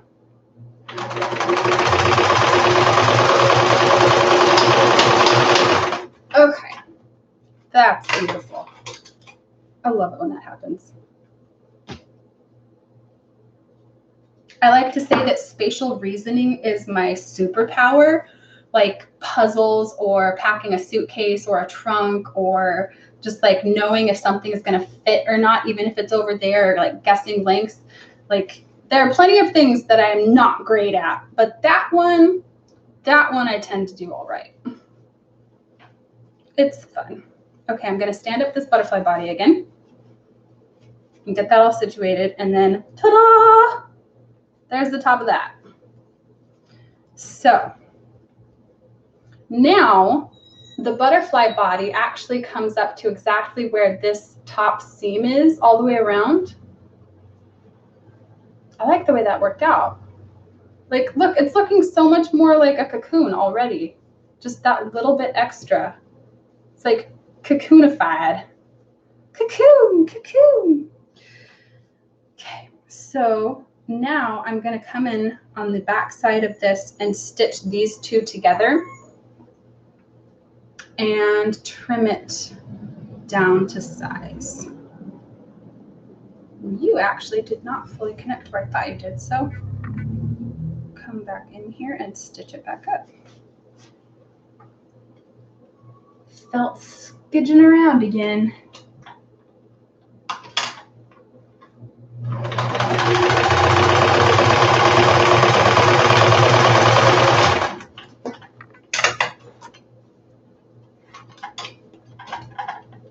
Okay, is that better?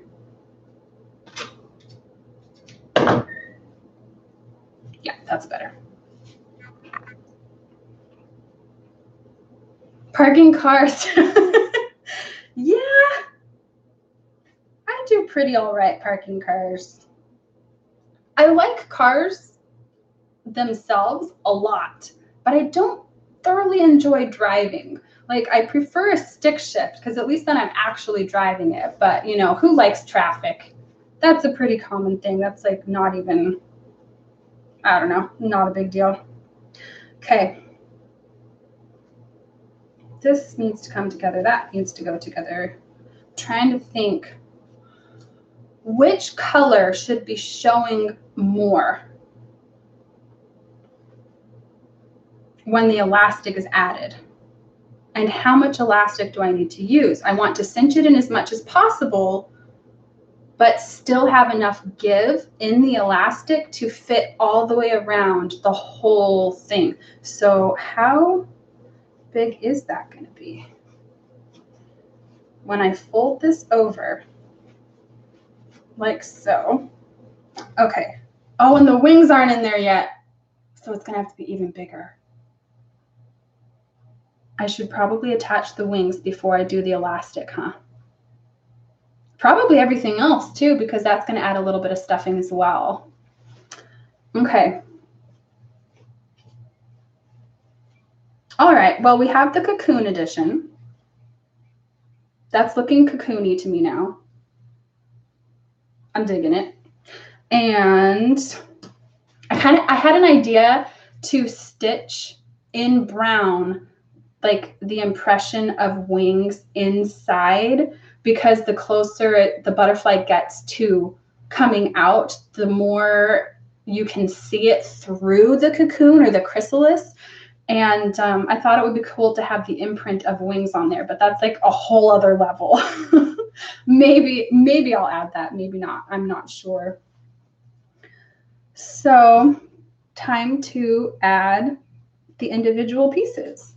So embroidery, needle, and I will stitch those right on. Which one? What was I using yesterday? Let's see. Because that was a good one. Short needle with, it's still threaded with brown. Excellent. Okay, here it is. Which thing shall I stitch on first? I kind of want to do the butterfly bits. What do you think? And I should probably get the glue gun heating up for the rest of this. There you go. Okay. Flip this inside out. One of the challenges with hand stitching pieces onto this now is going to be not picking up other layers inside without necessarily being able to stick my hand in there and check or keep them separate the whole time. So that will be interesting.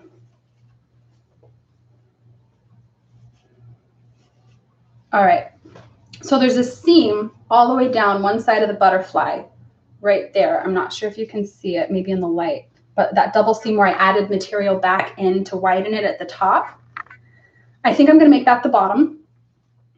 And then butterfly, so this is sitting belly up right now.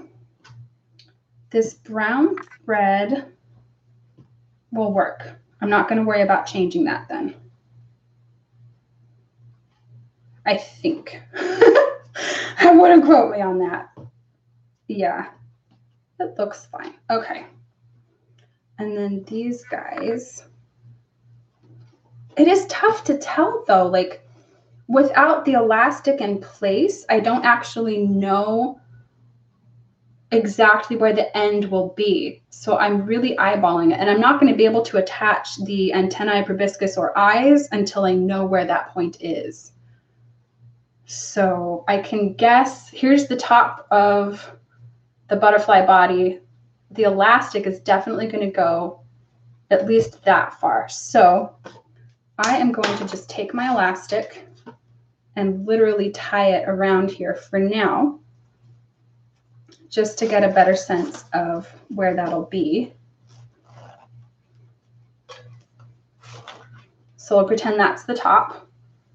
And then if this is sitting down, butterfly legs tend to be up toward the front-ish side of the body, right? Or are they more spread out? I'm trying to remember. If we do one here, I'll give you a break. And then I know they're kind of angled like forward facing, straight out, and then back. So cool. We'll see in a minute. About like that, and there, and there. Yeah. All right, I'm gonna get some needles out and go ahead and pin these. So we've got this side facing up and match it on the other side.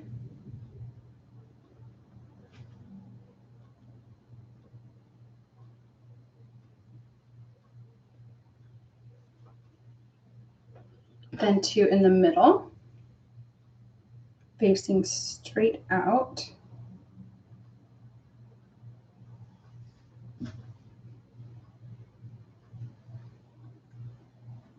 And two at the back, angled down a little bit.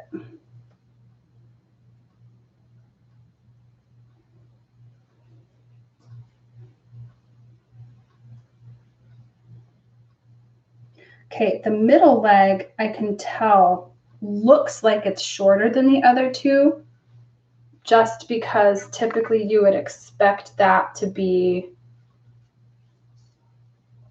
longer. This is the strangest looking butterfly I've ever seen right now. Really weird. I think the legs need to be further up on the body and not quite so spread out. The legs are in the middle third of the whole body. Bernie the entomologist. Well, thank you. Yes, I'm so glad one of us is an entomologist. Okay, so I'm going to bring these in a little bit then. Sounds good to me. And I'm going to place them so that the front and back legs are cinched in just a little bit, just a little, so that they don't look so much longer. I know it's an optical illusion. I know it's playing tricks on my eyes, but if that's the way it looks, then that's the way it's going to look. So here we go. Like so, and so, and so, and so, and so.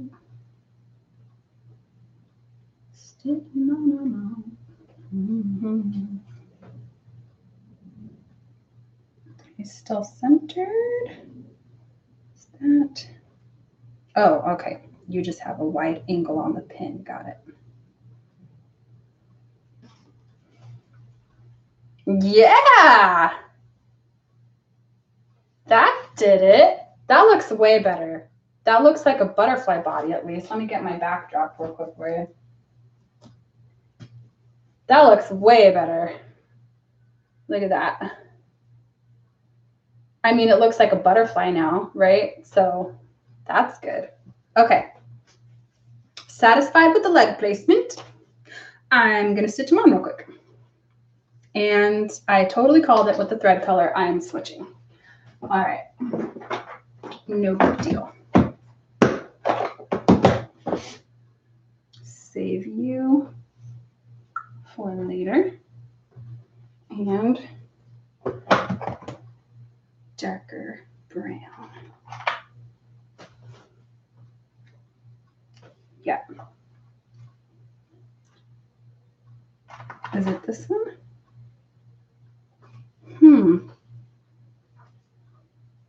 I don't know if this is even going to show up on camera. They probably look identical, but one is a warmer brown and one is almost like a gray-green brown. I'm going to go with the warmer brown. It's more congruent with the rest of the color palette. Okay. Keeping the 6-strand chunky stitches for all of this.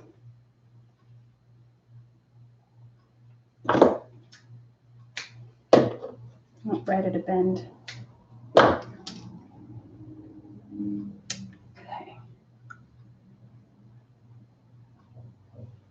Come on.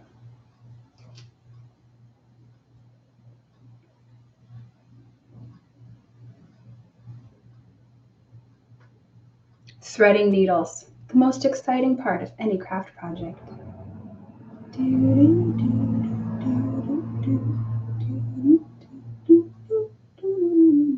It's probably copyrighted too, isn't it?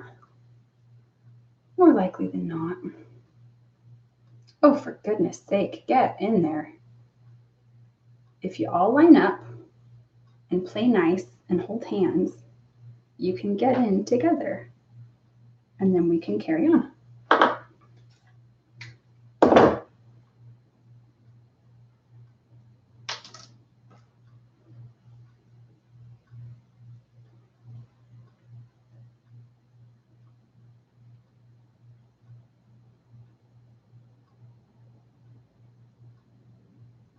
Haha! Okay, because I'm using this to stitch everything else, I'm going to put way more thread on there than I think I need, so I don't need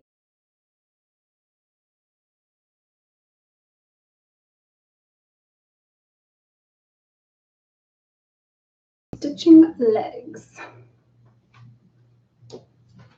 We might, maybe might go into a third day of this because I am going to need to cut this off same time as before, like 4:30, 4:45.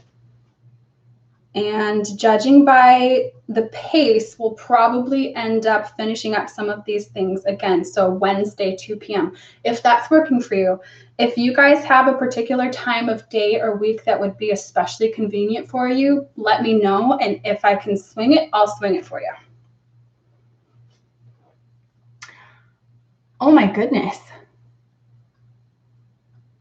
Okay, you actually did study insects. That is so cool. Did you study spiders and arachnids too with that? I know they're not really the same branch of fauna, but I'm always just curious.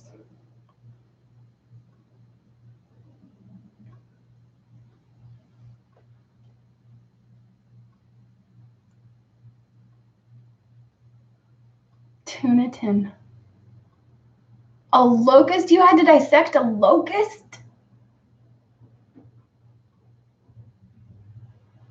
Okay.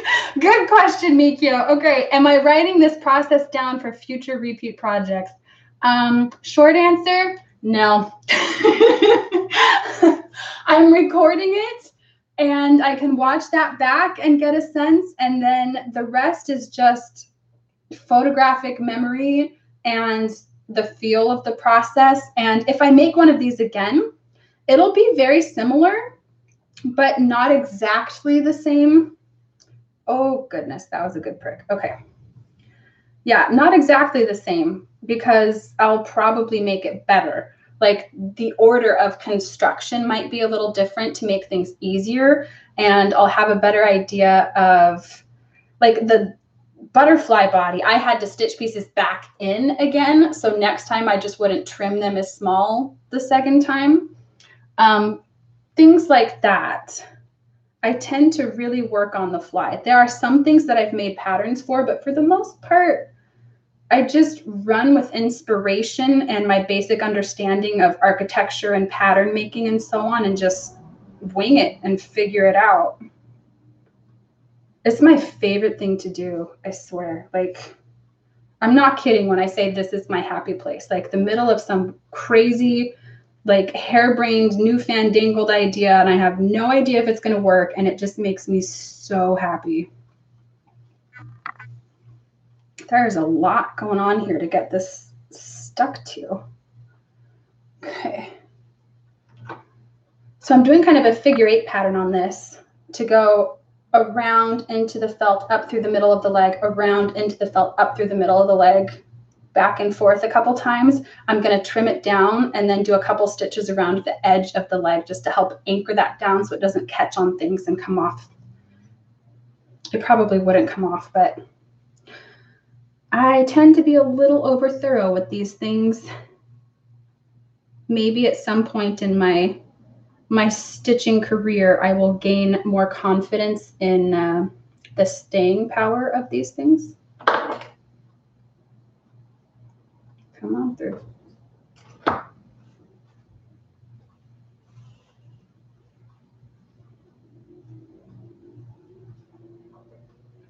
There's one that way. Oh, Mikio, I wouldn't want to dissect a frog either. I remember I had to dissect a fetal pig. That was terrible. And it wasn't just the smell of formaldehyde. Like, that was terrible. Oh my goodness. I ended up with a science lab partner who just could not care less too. And they just, they made a mess of the whole thing. Oh, quintessential adolescent experiences, right? Oh my goodness. Okay, doing a couple more on this. One stitch this way, one stitch the other way, and then I'll trim it and stitch that off. Oh, don't go through the thread. That's not good. Come back. A whole rat? Boy, this is escalating quickly. A bullseye? Oh my goodness. I bet that teacher had a heyday with that. Bullseye! Nailed it. An earthworm. Okay. See you, Bernie. Oh, man. Deuces. It's so cute. Okay. Whew. Dissecting bugs. Oh, my goodness. Good times. Okay, this leg is almost done. I'm going to take the tail of the original knot. I can remove my pin now, and I am going to wrap it around and tuck it under the backside, the end of the leg here. Trim it.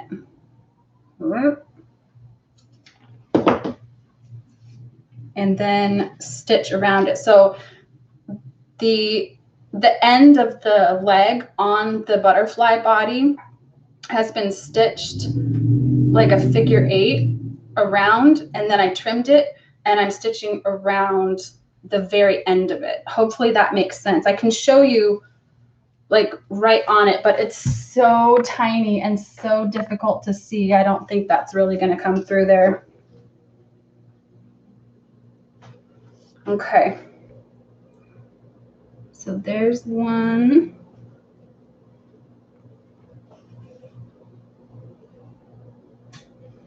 And another.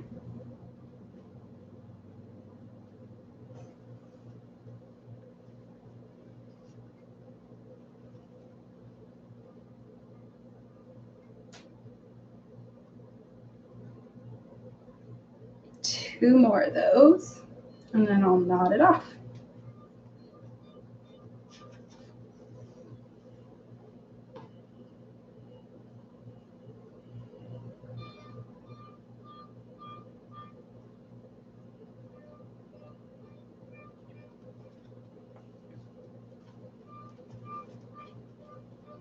So the last one, make a knot.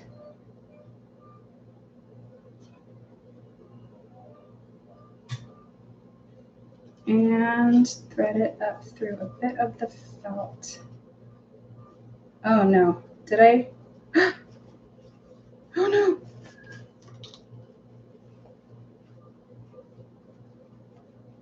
Yep, I did. I predicted this, and here we are.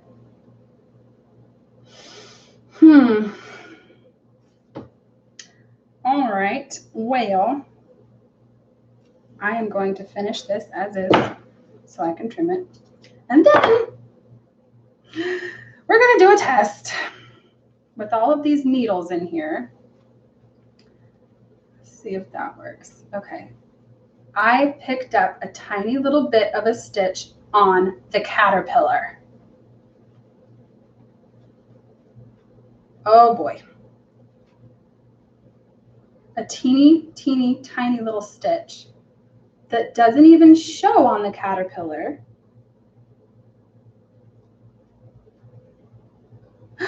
Because it's only part of the edge of the seam. So I can just cut you loose. No harm done. Okay, whew, we're out of the woods. Oh my goodness. Oh my goodness. Okay, lesson learned. Definitely be more careful about that. We got lucky this time. Oh, we got lucky. That was a close one. Oh my goodness. Okay. My heart rate is up a little bit. It's ridiculous. Okay, this does not warrant fight or flight. It's okay. This is okay. All right. So, stitching legs. What else are we going to do on this before? I kind of want to just skip ahead to the wings right now. Is that allowed? Is this hot? Oh, yes, this is hot. Okay, let's do that for a little bit. We've got hot glue. And I can mark so that we don't have to keep these needles in here. I can mark where this goes. There we go.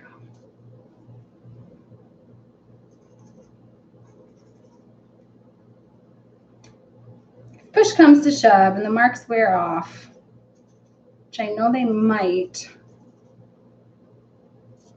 Now that I know where they go and what it should look like, it won't be too difficult to find that again.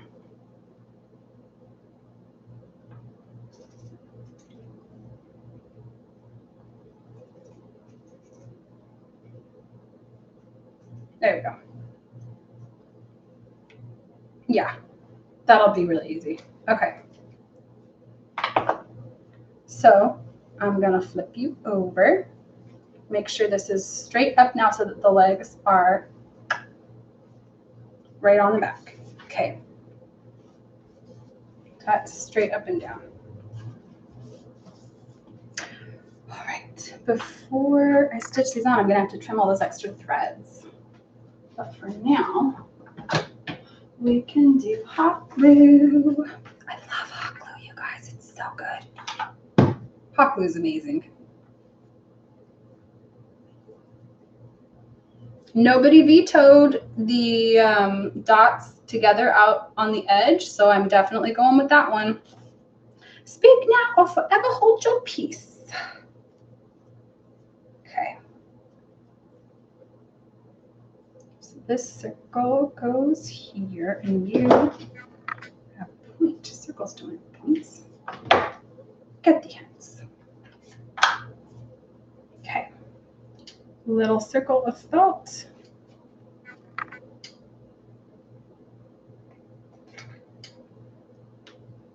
The feeder on my glue gun has been losing its grippiness for some reason. So sometimes I have to feed it through manually.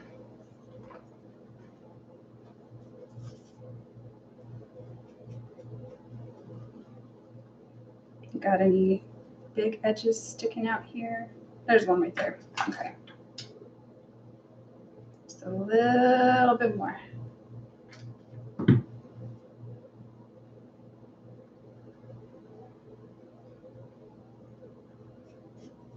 There we go. First dot down. And then the teardrop.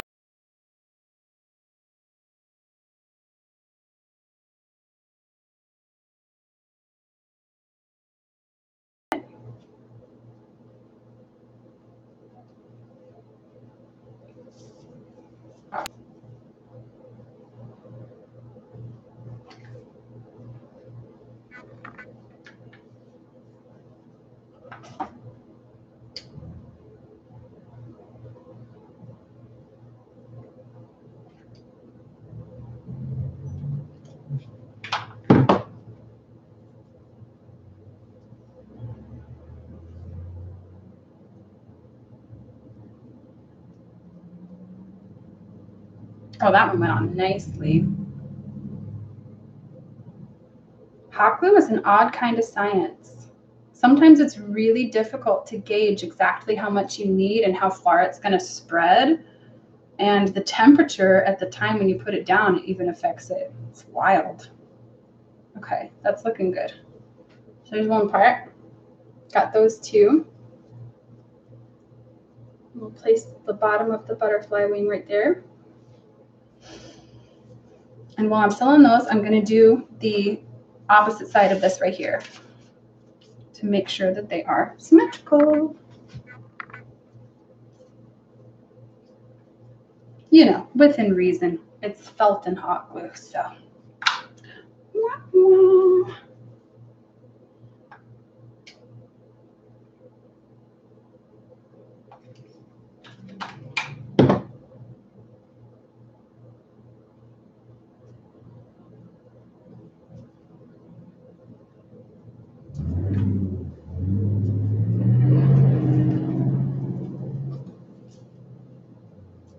And a teardrop.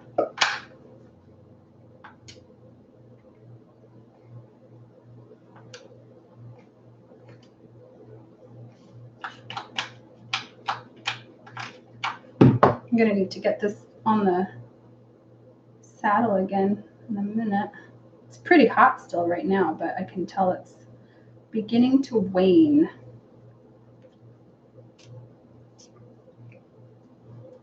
There we go. Okay, so there are those portions.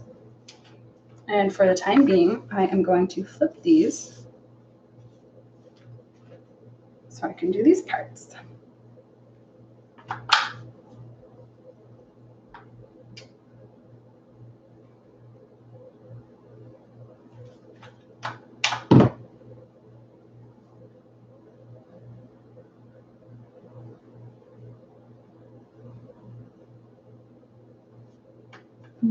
This one. Right about there.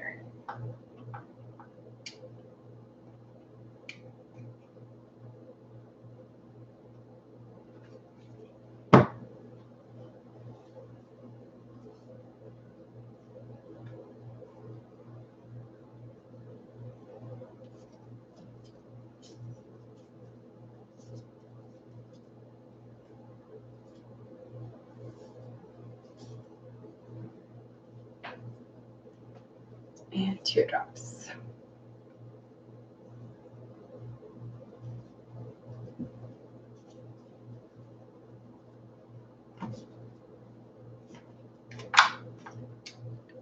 Do circle, circle, circle, circle, and drag down. Yeah, you need to go on the base. There we go.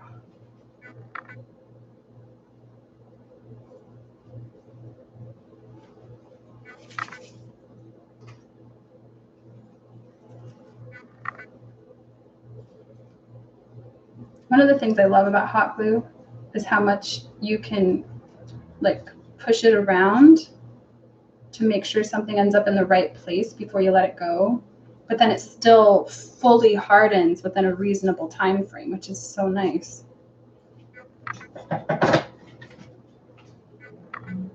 Most other glues, like if you have the squidging around ability, they take forever to dry, or they dry really fast, but it's too fast. Hot glue is such a nice medium.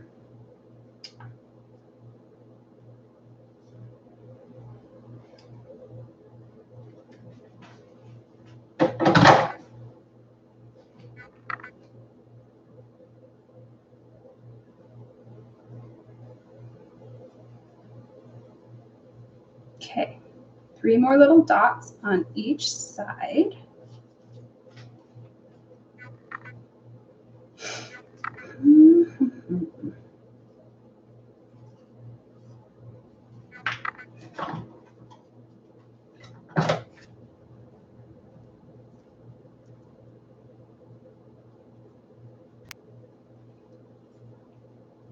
And other side.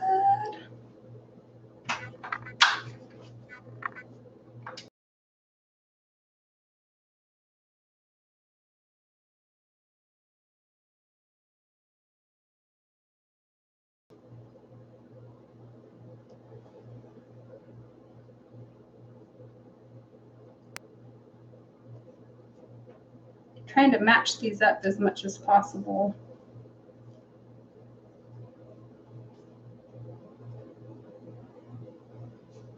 Here we go. Okay, 2 more each side.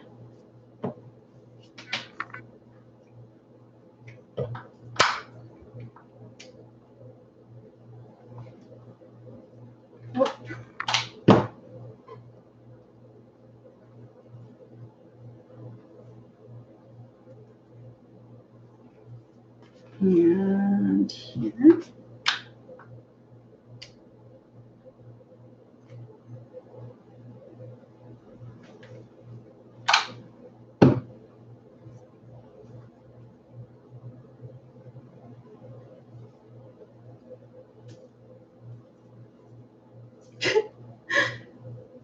Okay, that was a close one.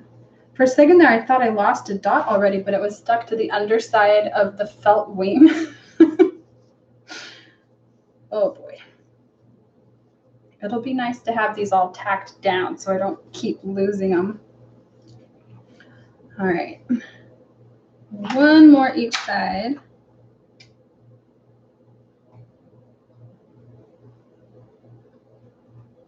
Let go.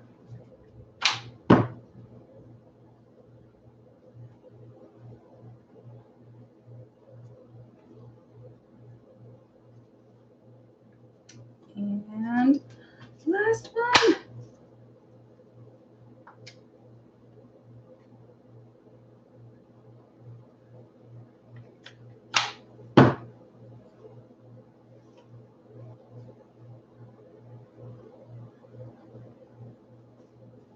Yes.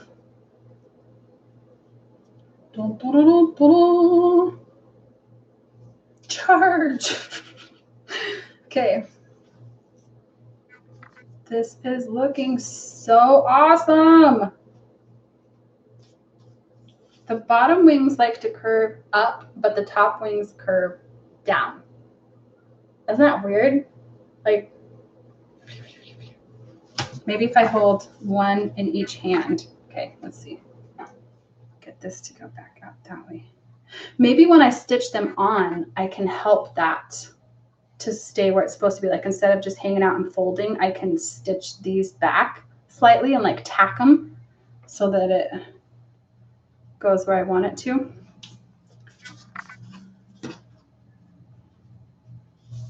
I'm trying to get these all together. Haha!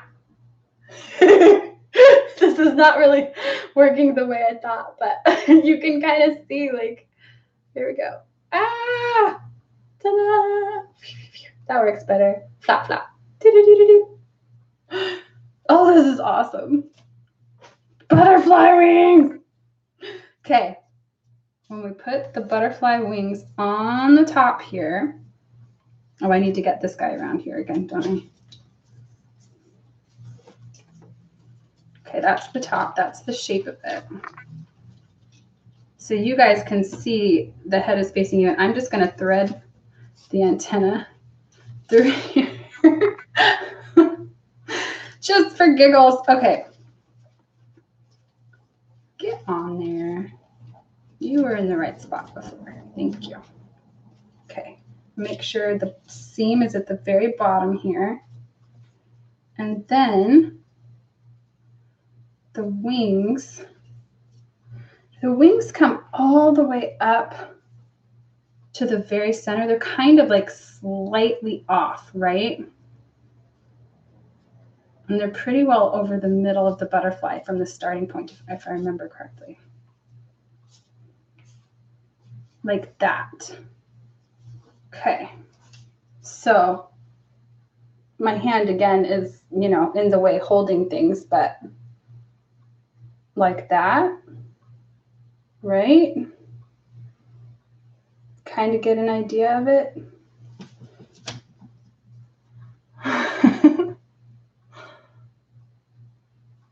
Hey, Brittany, you're just in time for another anatomy question. Wings. We're looking at placement on these things, and I'm guessing they go about in the center of the back, just like the legs do. So, yeah. Yeah. More tiny yellow dots was so the way to go. Like, this just isn't the same without those. Not even close. So, okay, this is the part where I have to trim it to be the right angle to go on the back of the butterfly. So I am going to mark the center here.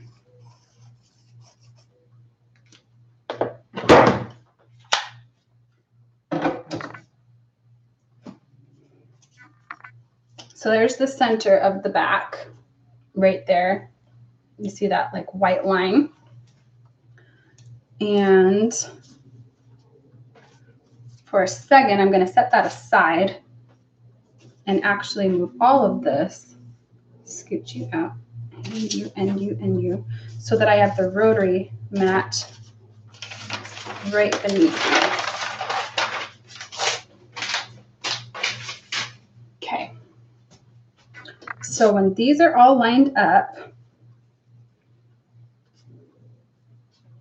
right here, the angles that I want, here I'll use the center line, angles about like that, and then like this, kind of overlapping those wings, like the top and bottom, just a little bit, and it'll probably be with the top over it actually, which will help to hold that down. That'll be nice. It's about like that. Okay. Kind of hard to see from your angle, I know. Let me see if I can pick this up for you for just a second.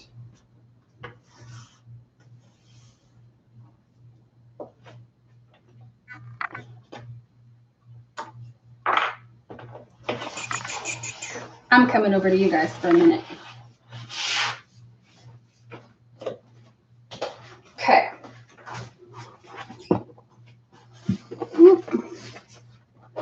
So right here, the angle is always tricky, but this is about the layout. And then these wings need to overlap just slightly right there.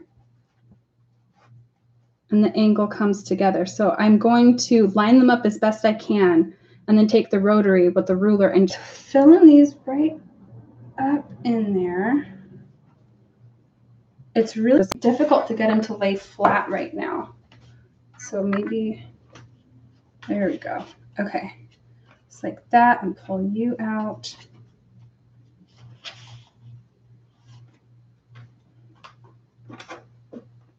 There we go.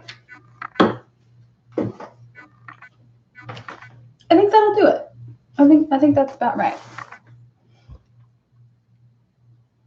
The middle is called the thorax, and that's where the legs and wings are. Then the third part is called the abdomen, and that's the bit that goes to a point. Okay, cool. It all kind of looks like one body on a butterfly.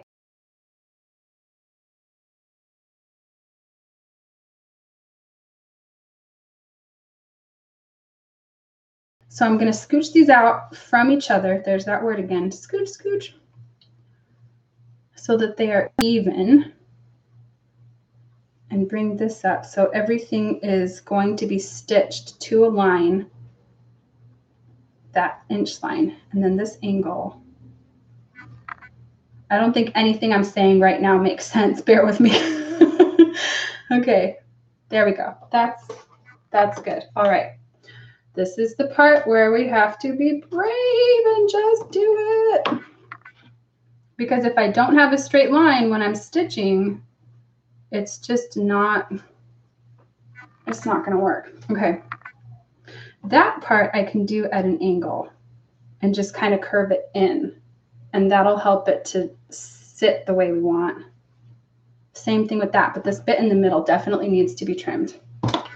Okay.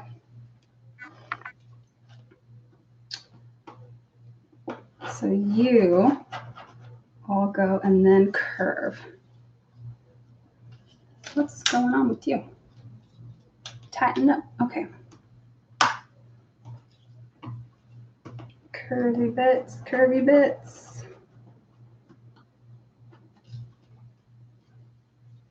We got the basic line. We got the basic line. Okay, so move that out of the way.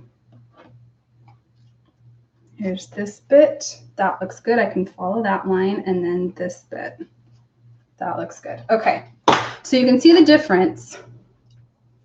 Like this one, oh no, where's, here. Green, screen, green. Okay, maybe, maybe not. Oh, good grief. It's only purple, so I don't know. It does show up. Okay. It's super jagged right there. So hand stitching one at a time, it would be really difficult to follow and really get a clean line that will hold it where it needs to be. And so the way that I trimmed it is like this.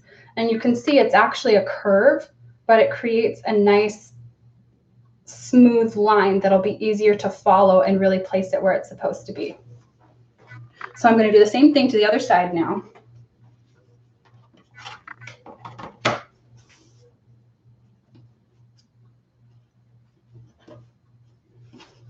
Like so. Got to move you out of the way.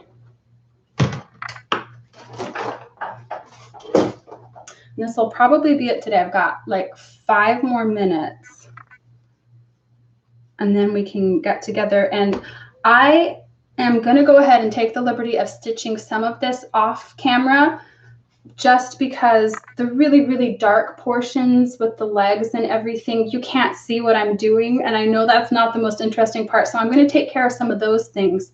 And then we can come together and finish gluing on the eyes and the face and stitching the wings and, you know, putting together the rest of the structure of the cocoon and the top and how that portion comes together with the elastic, I think will be much more interesting. So I'll finish trimming this up, and then just for fun, I'm going to pin it to the butterfly body so that we can see it and look at the transformation one more time. I'll use safety pins for that instead of straight pins. That'll help. Okay. All right, here we go. So this one needs to be trimmed. I'm not going to use the ruler on this one since it is a curve. Like that. A little bit more here.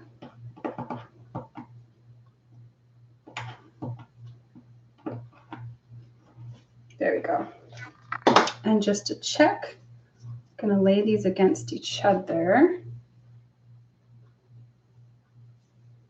Those are really close. Oh my goodness, look at that.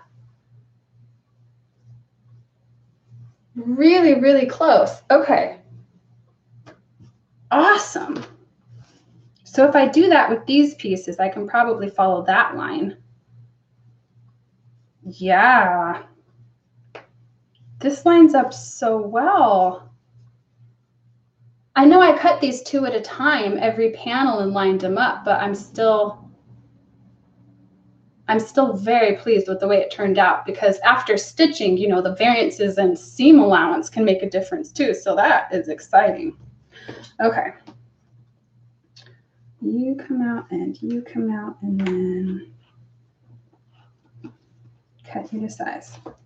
Perfect. All right, let me get some safety pins out.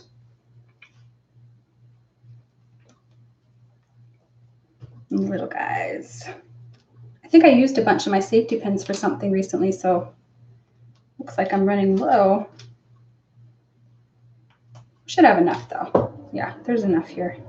I think 4 pins will do it. Okay. Time to pin you on. Right here. And this time I am going to pay attention and make sure I don't pin through another layer. It's another reason to not do the elastic and seal it up first. I am so glad we thought of that, because I would have had to pick it open to do this all over again. Okay. So you go on here. There's one. And then you go on the opposite side, and you've got a funny little straggler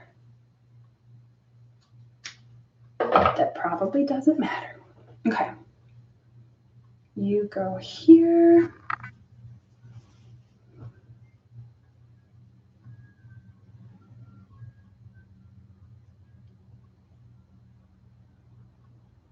And get the bottom wings, which are upside down.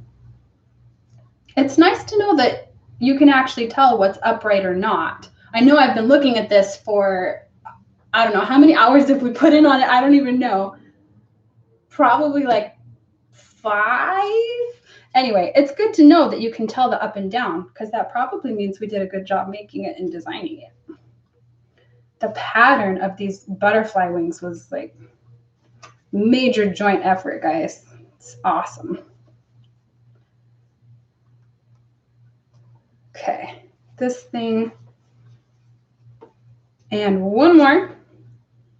Tuck you under there. Get that lined up in the same place.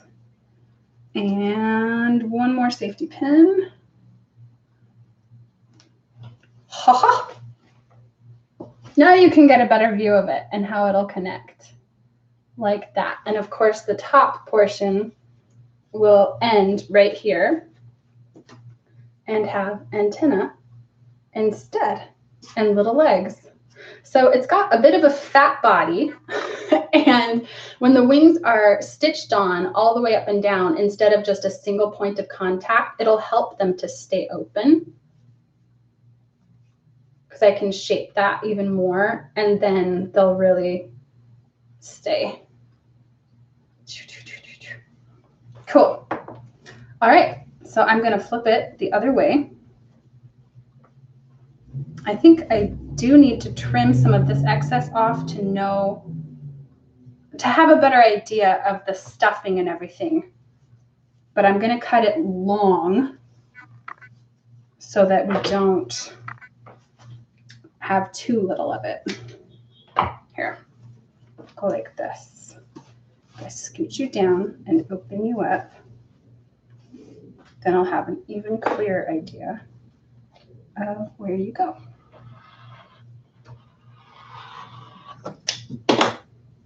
Excellent. All right.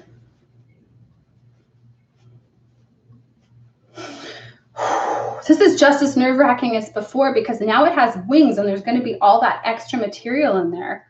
So I guess when you're resetting the whole thing for a fresh transformation, and it really does work better transforming toward a butterfly than going back the other way, which is convenient. I mean, it would be a lot trickier if it were the other way around, teaching a class or something. But if you wrap the wings around the body first, I'm just guessing, but this is what makes sense in my head.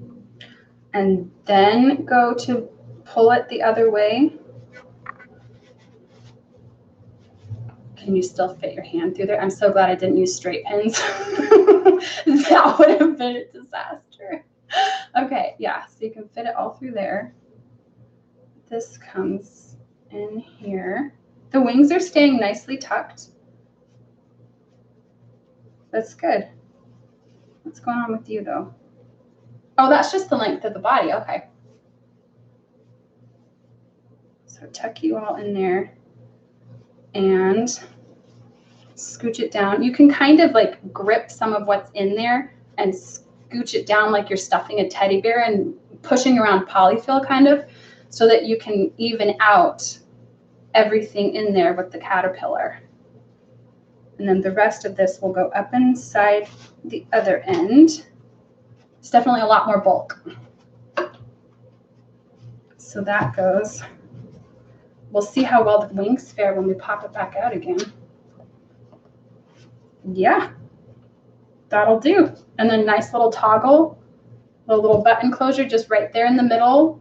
And it'll have these little feet on the ends to help hide the rest of that brown. And I think that'll be plenty to really make that full transformation. So caterpillar, super stuffy. He's extra. You can still do that kind of thing with it. I love that. Okay, and then so from a caterpillar into a cocoon. Ta-da! And it just hangs out there until it's ready. And then, oh, again, this will be connected, so it won't be so funny. But then, when the butterfly is ready to come out, pull it through and pull this guy. And they're a little wrinkled, but they're still there. And that's totally how a butterfly comes out. Oh my goodness! Butterflies have to wait for their wings to dry out and open up and like be all shaped. Oh my goodness, serendipity. This is so fun. Okay, I am totally geeking out right now. There it is. It totally works.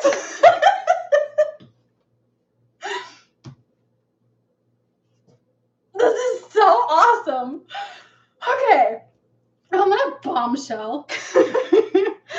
Oh, this is fantastic. Okay. Gorgeous wings. Yeah. So. All right. So next Wednesday, same time, 2 o'clock, we'll pick it up again, and I will have the the darker brown bits stitched on and those things so that we can just focus on stitching the wings and hot gluing the cute, there I go again, hot gluing the cute little faces and things like that, the fun part, and really put the finishing touches on it. And that should be the last one. Knock on wood, knock on your sewing machine. Yeah, be a nice round 3. Well, 3's odd, but you know what I mean. So I will see you Wednesday. Let's see. Okay. Thank you. I'll see you later.